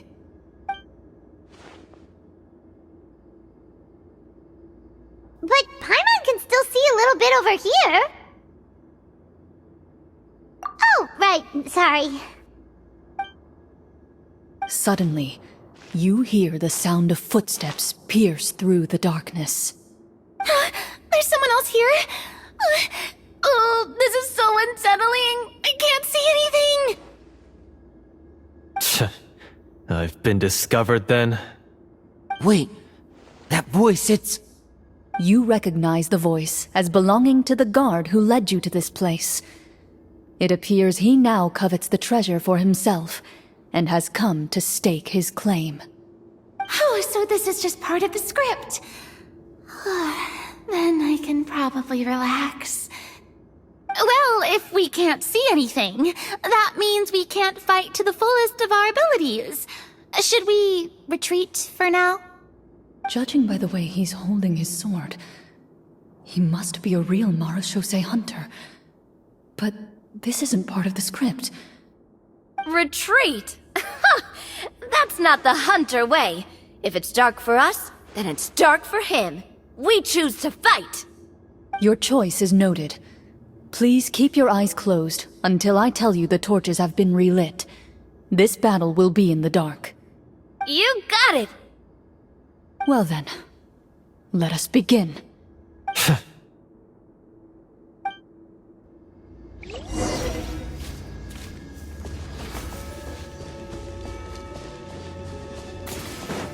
Loaded.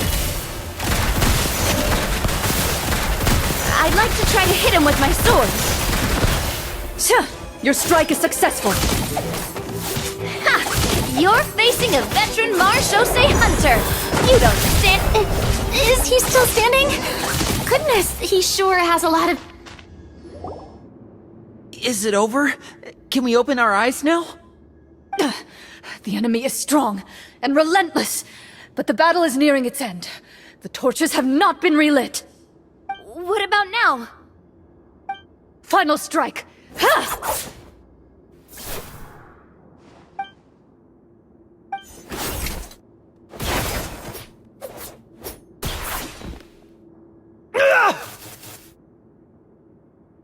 Well, did we get him?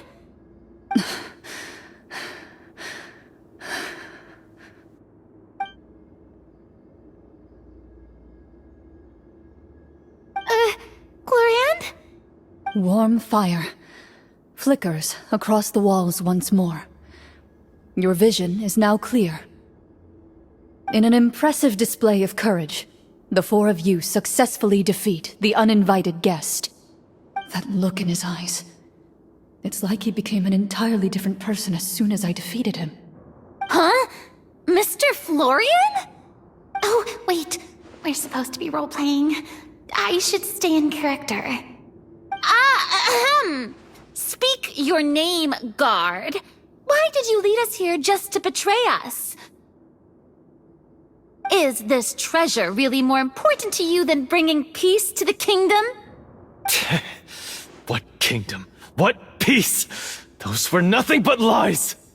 I, Florian, am a true marechaussee hunter, descended from hunters of ages past. So he's also using his real name. Or, wait, was that the name of his character from the very beginning? Then I'm even more confused. If you truly are a marechaussee hunter, shouldn't you want to help us just like you said before? Shouldn't we fight together for the sake of the people? What do you know? In this day and age, there's no glory to be had as a marechaussee hunter. What's that supposed to mean? My skills were passed down to me by my father. We lived a life of obscurity in the remote wilderness. Still, he devoted everything he had to being a marechaussee hunter. And what did he get in return? A life of poverty and pain. In a world that forgot all about him. When he died, not a single person came to mourn his passing. The marechaussee hunters were the ones who saved this city, were heroes. We deserved more recognition and respect than this. Is he talking about how no one in the capital seems to remember the hunters and their legacy? I didn't expect the script to contain this level of social criticism. So that's why you want to take the treasure for yourself? You feel like you're owed fame and wealth? If you already knew where the treasure was located, why didn't you just come down here and take it? Because I still needed the final key. Only a true Marashose hunter is capable of passing through this final door. As someone who sought to hurt others for his own gain, Florian lost that right long ago. Okay, but what is this treasure anyway? We've got all the keys, right? So can we just go in and take a look? You're sure you want to go in? We've been talking about it for so long, of course we want to see what's inside! And we've already defeated Florian, right?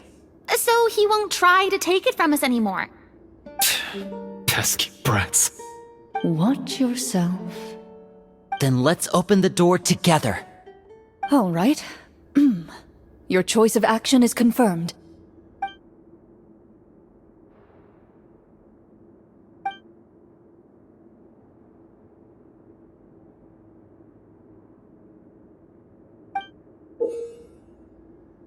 Before you, the door to the treasure, sealed and undisturbed for more than 100 years, finally swings open. You hear the shrill wail of the door hinge as it rotates for the first time after years of disuse, almost like a sleeping giant letting out an extended yawn. You get the impression that the secrets buried behind this door might be just as heavy as the sound you just heard. It's open! Come on, let's go in! Paimon wants to see what's inside! Ooh, me too!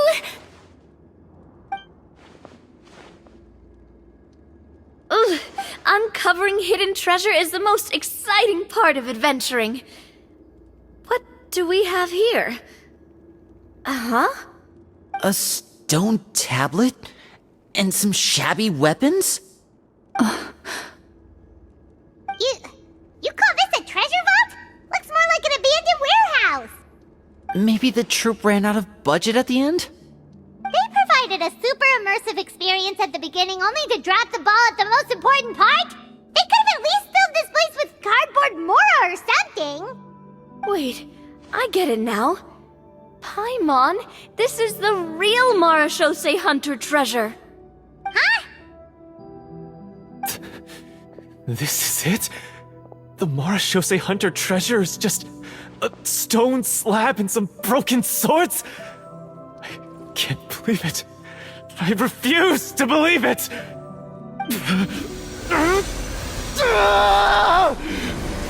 Whoa, are you okay? The Marashose hunter before you appears to suffer a serious mental breakdown. He needs to leave the room for a moment to collect himself. One of you seems to understand the significance of the treasure already. If the rest of you wish to follow suit, you may remain here in the meantime and explore your surroundings.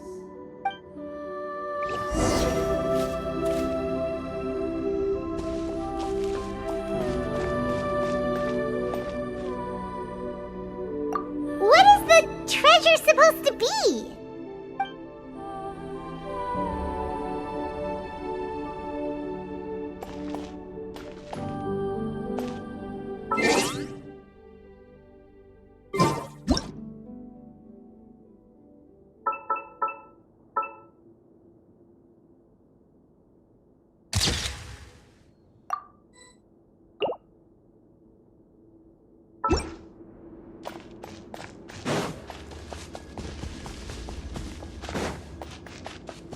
Into the shadows.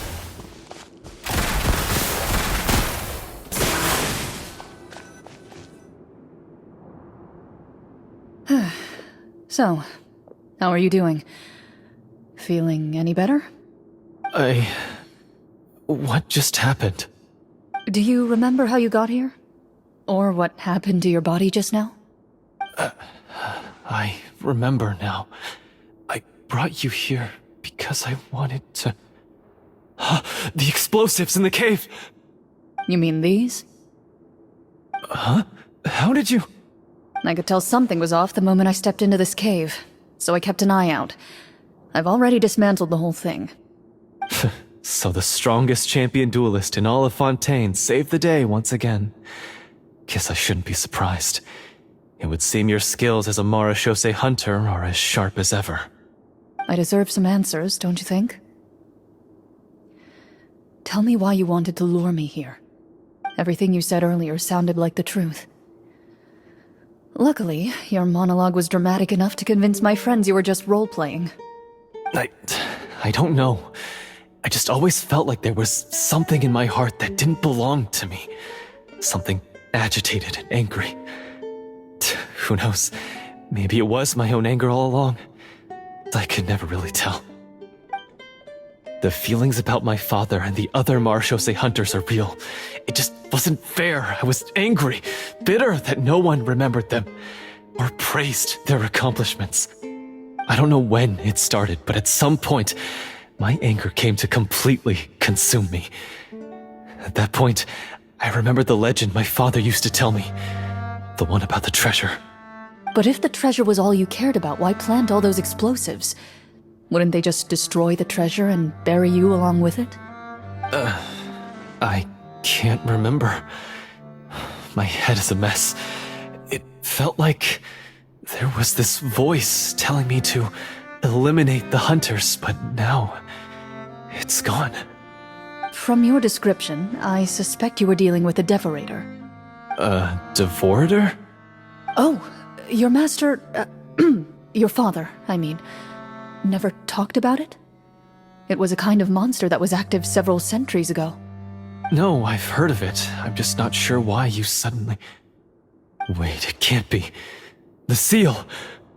The seal? My family has served as Marechaussee hunters for many generations. But the title and swordsmanship weren't the only things passed down over our line. There was a seal as well. My father instructed me to always watch over that seal and maintain it regularly. He said it had been passed down over a truly ancient age, and protecting it was our clan's most important duty. But I neglected that duty after he died. I finally decided to come down and check on it one day, and that's where my memories become fuzzy. The devorator would be a formidable adversary for any mortal being, even ones as capable as the hunters. If you lacked the power to completely destroy it, you could easily fall prey to its influence and corruption. In light of this, some Marechaussee hunters chose to seal the devorator away, in the hopes that a permanent solution would come with the passage of time. I heard it has the power to amplify the obsessions and desires in people's hearts, to the point where they overtake you entirely. It would seem I'm not just lacking in skill with a blade, but in mental fortitude as well. And yet, you were able to retrieve 3 of the 4 keys. If I remember correctly, each was entrusted to a respected and capable hunter. How did you manage it? One of them belonged to my father. The second I stole from a different hunter. And the third... was one that I snatched while the person was on the way home from the tavern. I nearly died in that alley. I know just how strong you are. It's as clear as day to everyone in Fontaine. I observed you from dusk to dawn, but could never find any opportunity to sneak up on you. I never even saw you drink a single glass of liquor. The only way I could think to obtain that last key was to lure you here using your hobby, and then... Oh, I get it now. That monster, it wanted to bury you here alongside the treasure. I won't comment on anything else, but the script was good. Well, I did pour my heart and soul into it. The stories my father used to tell me about the glory of the heroic Marechaussee hunters and how they came to be forgotten. It's more than just a story. Huh? You're proud to be a hunter. You're still holding onto that part of yourself, no matter how small. I have done so many despicable things. I have nothing to be proud of. Then explain the purpose of the evil sorcerer in your story. Huh? Isn't he the true antagonist? The one who sought nothing but his own gain, and used the people as pawns to attain it? In your heart of hearts, he was the one you truly wanted to defeat. But I've already tainted my sword. I no longer have any right to... Wake up, Florian. Remember how you introduced yourself earlier. Do you really think the hunters acted out of a desire for honor and glory? Or to be loved and acknowledged by the people? What did your father teach you about our order? You do not wield your sword for yourself, but to protect those you serve.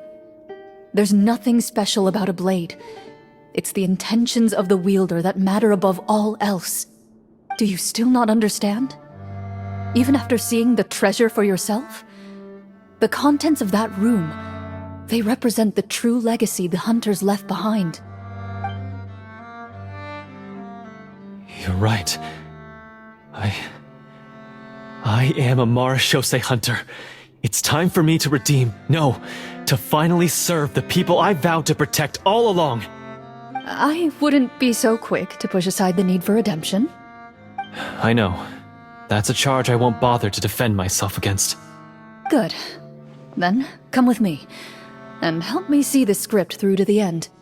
Huh? See the script through to the end? But there's no more script left. Never finished it, huh? No, I mean, I wrote the script with the sole purpose of luring you all here. There was no reason to write beyond this point. Then we'll just have to keep writing it. The evil sorcerer still needs to be defeated. You mean the Devorator? Are you saying I have to make up the rest of the script as we go along? Is that really so hard? You've already written most of it. Surely you can write an ending where the hunters win and justice prevails. I'll be there to help you too. You aren't afraid your party will fall into danger? I know what my friends are capable of, and they're all quite skilled. Besides, I need their help. Then, are you going to tell them the truth about all this? I don't intend to spoil the fun. Sometimes, protecting dreams and fantasies is more important than exposing the truth. Don't you think?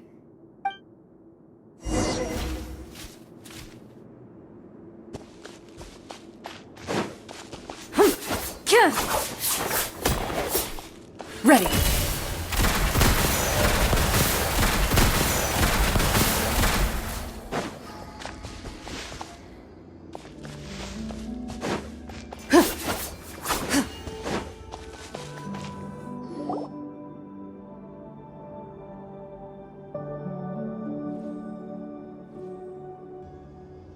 They're back! That took a while. Ahem!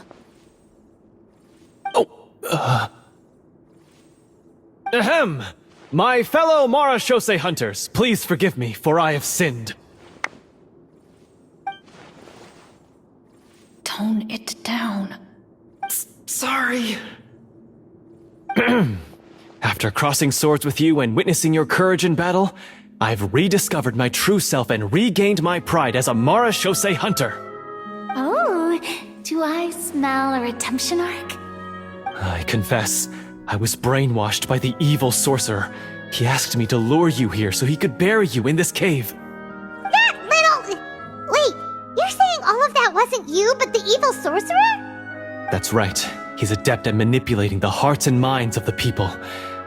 I fell under his influence because I did not possess a strong enough sense of will. And how are you going to prove that you're a changed man? We're not going to fall for the same trap twice. To be perfectly honest, I only came to my senses after seeing the treasure. It reminded me of my father's past teachings. The treasure was actually... The names of all the Marashose hunters from ages past and their weapons? Wait, you already know? Of course. Don't underestimate a veteran role player's exploration skills. Oh, wait, I mean Marashose hunter Navia's exploration skills. We just finished reading through the content of the stone tablet. That tablet recorded the lives of some fascinating people. For example, this Marashose hunter called Est. She inherited the responsibilities of the Golden Hunter and passed judgment on many people. But in private, she had a very easygoing personality. Her favorite pastime was singing and dancing with her friends, and she was said to have a beautiful voice. So, she was just like you. Oh, you really think so? Well, when you put it that way, I suppose I also have a few things in common with this Walter. Working as an executioner, he supposedly used a countless number of tricks to confound his enemies in battle. Oh, if only I could have seen the feats of magic he pulled off back then. Their lives were all so exciting. You could write so many cool books about their accomplishments. How could they have all been forgotten? Because they chose to be.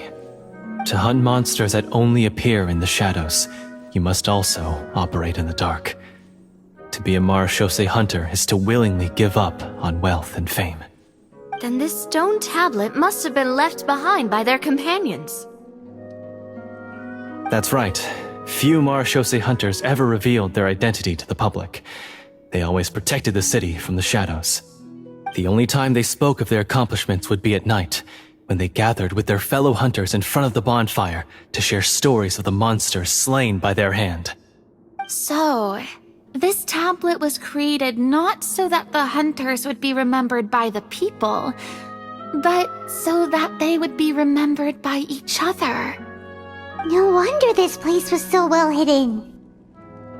You regard the stone tablet in solemn silence. The names of your comrades etched onto its surface serve as a reminder that you are never truly alone. The tablet proves that, although a hunter walks a shrouded path, it is not a solitary one. There will always be those who walk beside you, a fact that remains as true today as in ages long past. Their legacies shall continue to be passed down from generation to generation, as everlasting as the stone onto which their names are carved. Father, you once told me that I should seek out the treasure if I ever became lost. So this is what you wanted me to find.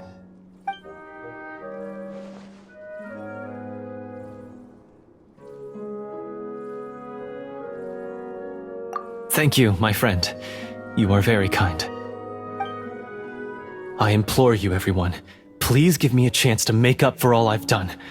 Allow me to fight alongside you and defeat the evil sorcerer that threatens the peace and prosperity of everyone in this kingdom. Well, I say we let you join. Sounds good to me too. Everyone makes mistakes. What matters is what you do to make up for them. I have no objections, but Mr. Florian, do you even know how to defeat the evil sorcerer? When he took over my mind, I gained some insight into his thoughts. Every time I thought of the treasure, he reacted with a strong sense of fear. Huh? He's afraid of the treasure? But there's nothing here except some broken weapons and the stone tablet! What if the secret's hidden inside these weapons? GM, permission to investigate.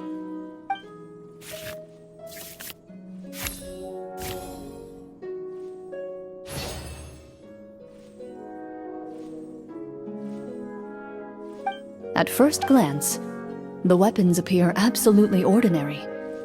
But as you observe them, you notice a faint energy emanating from within. These blades have slain countless monsters. Though it's been a long time since they were used in battle, their edges remain sharp, as if they're simply waiting for the next worthy hunter to carry on their legacy.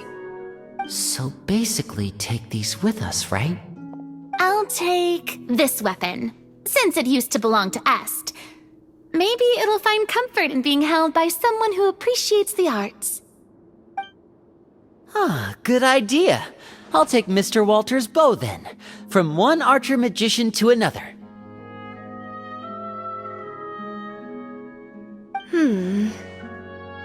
Paimon's gonna pick a cool weapon too!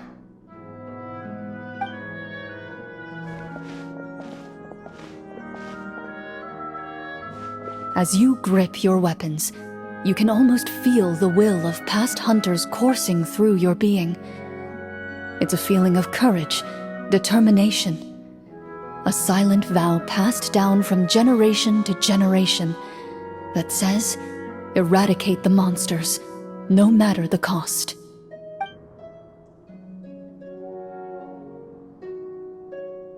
Mr. Florian, do you know where to find the evil sorcerer? I was able to see his surroundings when our minds were connected. I believe he's currently hiding out at the church in the kingdom. We must be extremely careful. He's spent so long living among monsters that he's now taken the form of one. He will not be easily defeated. Then why don't we explore some more and try to find some higher level gear? We don't want to just fight him and lose, right?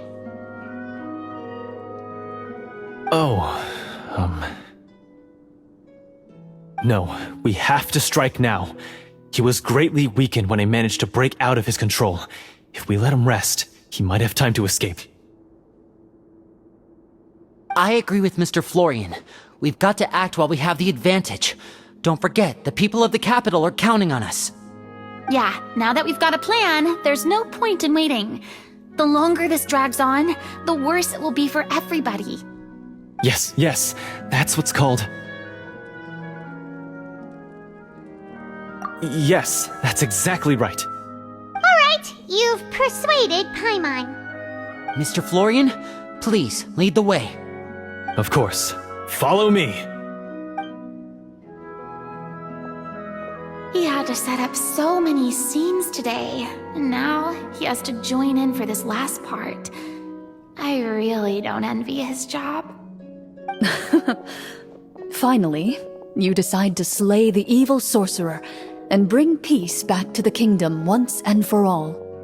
As you walk away, you feel the gaze of the stone tablet at your back, as if all the hunters of the past are wishing you success in the battle ahead and awaiting your triumphant return.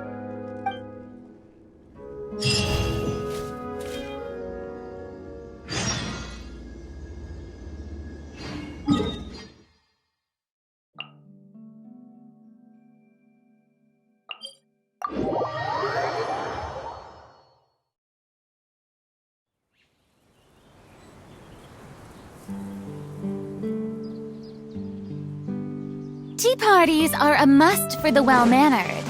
If you'd like to learn the proper etiquette, I'd be happy to teach you.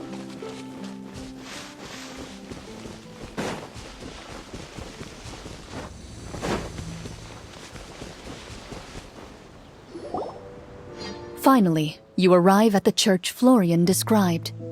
As you approach, an ominous aura surrounds you. You get the sense that your enemy is close at hand. How strange. This uneasy feeling seems so real. How did they manage that? Now, it is time for the final battle. Let's go!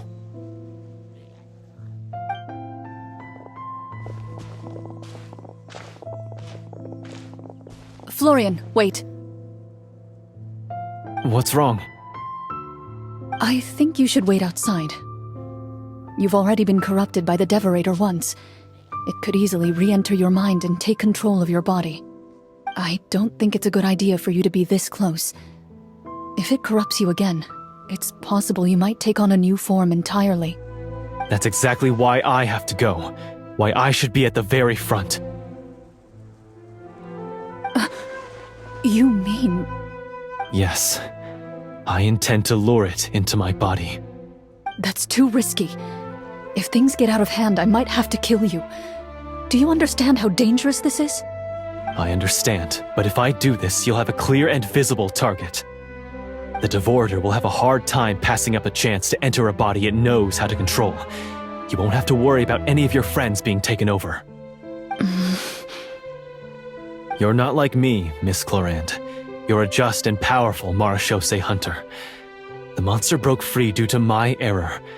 It's only right that I shoulder the responsibility for its destruction. This is... something that I have to do. Consider it a duel to restore my honor. My only request is that you give it your all.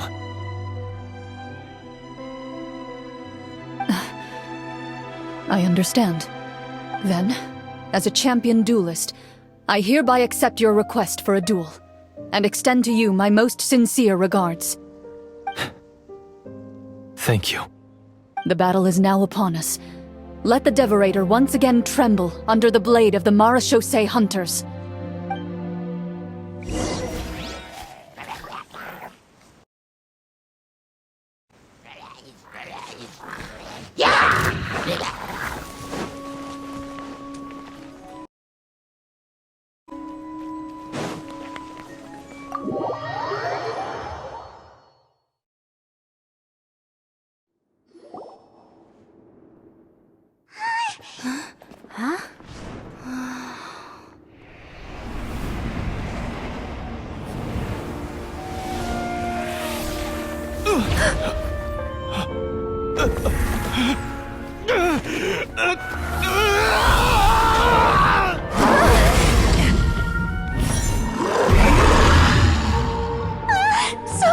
So lifelike!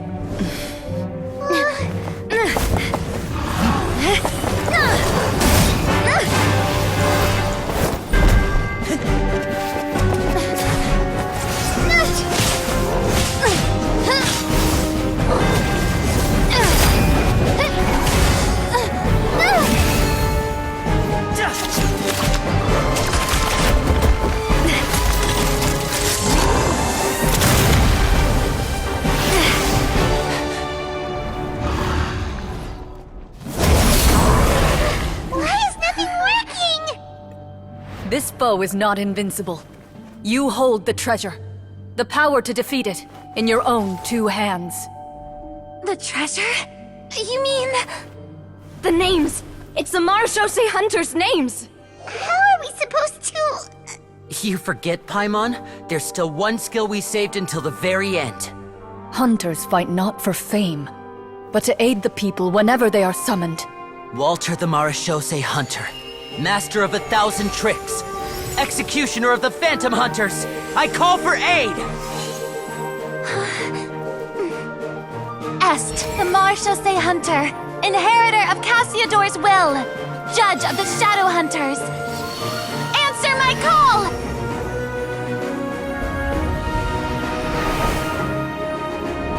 Petronia, protector of justice and order. The hunter I respect the most. Thank you for saving my friend, the best one I'll ever know. Please, lend us your strength!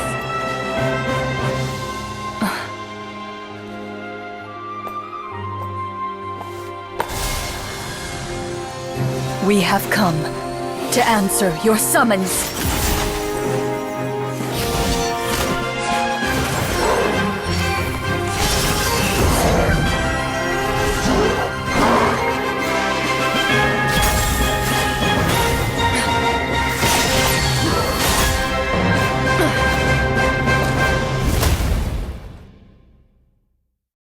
And so, the monsters were eradicated, and the sorcerer was defeated. Peace soon returned to the capital. Those in the court, manipulated by the sorcerer, also recognized the errors of their ways. Some remembered the names of the heroes who saved their kingdom, but others simply continued their lives none the wiser. Such is the story of the Marechaussee Hunters. They pursue the phantoms in the darkness and exterminate all who pose a threat. They will always protect the city and those within it, even should all memory of their accomplishments be forgotten by the very people they serve. I am assuming we've finally reached the end of the script. Yes, you've reached one of the better endings. It's a pretty solid story overall. I thought it was just an ordinary adventure at first, but the further we got into it, the more impressed I became with the production and the plot. That final battle especially! All the effects were super realistic. Oh, right. Yeah, totally. That's a really good point. I never expected the weapons we picked up from that vault would have that kind of effect. Yeah, mine nearly scared the daylights out of me when it started glowing. I took a good look at it after we got out, but I don't think it ever lit up again. Oh, we should probably give these props back, right? I'll just leave mine here. Did you have a good time? Of course! Let me know if another script like this comes around. Sure, no problem. Then I'll head back for now. I think I need some time to fully digest everything that just happened. Once Mr. Florian is awake, please pass on my regards to him. He must be extremely exhausted to have passed out cold like that. You're right. He's had a lot to deal with. Well, see you all some other time. Toodaloo!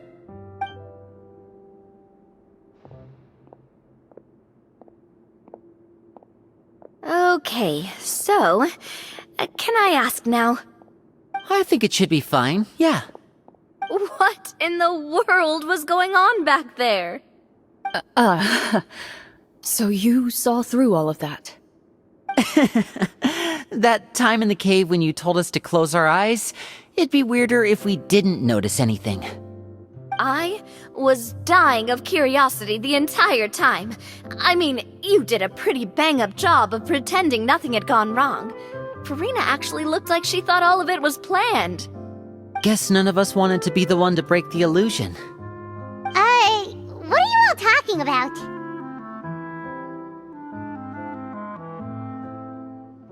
Oh, wait. Don't tell me Paimon never... Oh, this is all my fault. It's not too late to cover your ears. Here, Paimon, I'll do it for you. Bit late for that, don't you think? You're saying everything that happened back there wasn't actually part of the script? It's probably more accurate to say this was never a real scripted story to begin with. What? So loud. My head. Hey, you! Get up right now and explain yourself! No shaking, please! Oh, my head.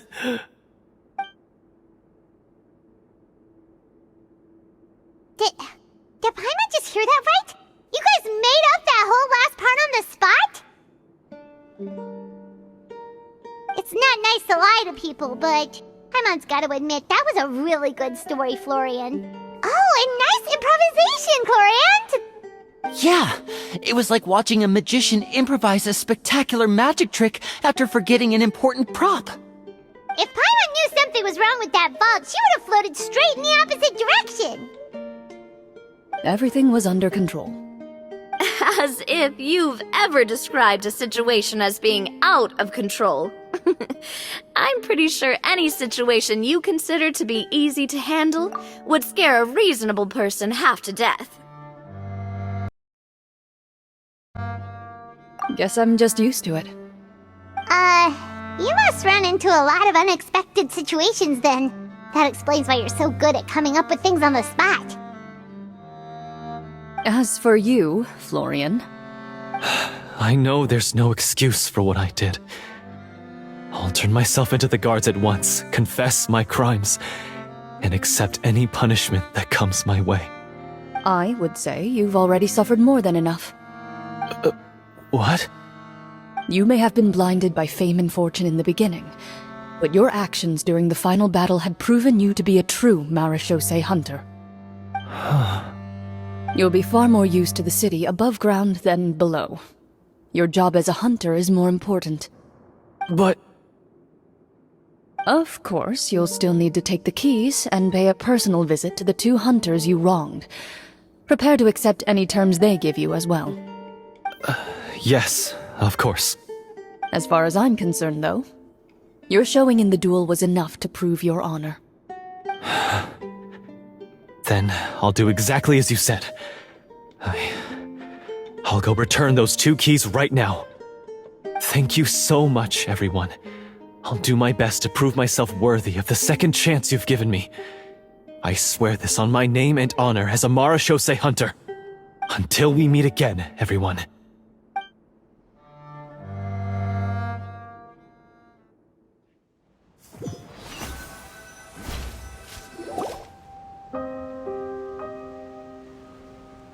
Speaking of Marechaussee hunters, What should we do about the treasure in that cave? Leave it be. Are you sure? We could show it to people, make it so that the hunters are remembered. Don't you want that? No. Every name on that tablet made the same choice. All hunters know what the path entails. I am no exception. My identity as a Marechaussee hunter is not something I need people to remember. I wish only to be recognized as a champion duelist. Nothing more. That's certainly very different from the path of a magician. Still, I admire your decision. Wait, Paimon just remembered something. If there were no special effects involved, why did our weapons begin to glow during the battle? That's because the Marechaussee hunters of ages past would often imbue their weapons with special enchantments to suppress the monsters. Whenever a monster was nearby, their weapons would start to glow. Oh, so that's why they had an effect on that guy near the end. I really thought the summons were doing all the work. Well, I'm sure the summons were a part of it too. Oh? How so? This particular devorator probably hailed from the same era as the hunters we saw in the room. The names you recited all belonged to the bravest hunters. Countless monsters fell to their blades. That's likely why the devorator visibly reacted when you said them out loud. So the names held the power all along! Navia, everything you said during your summon. Huh? Oh, I meant what I said. I mean, it was true to my character, so yeah, I'm glad you heard it. Just don't make me repeat myself. It's embarrassing. I really appreciated those words. All right. Don't get all sentimental on me. Anyway, let's not talk about that anymore. I'm going to go on ahead. Don't fall too far behind now. She ran off! I should probably head back as well. This story was truly incredible. I might have to spend the whole night telling my siblings all about it. Goodbye.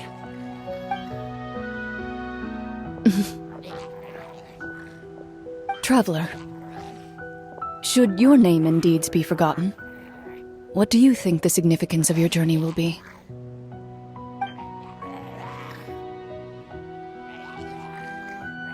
I suppose the significance would be the journey itself and the world we helped create. There's still value in the time I shared with everyone here, in the things we were able to accomplish, even if no one remembers them. A great answer. I'll remember it.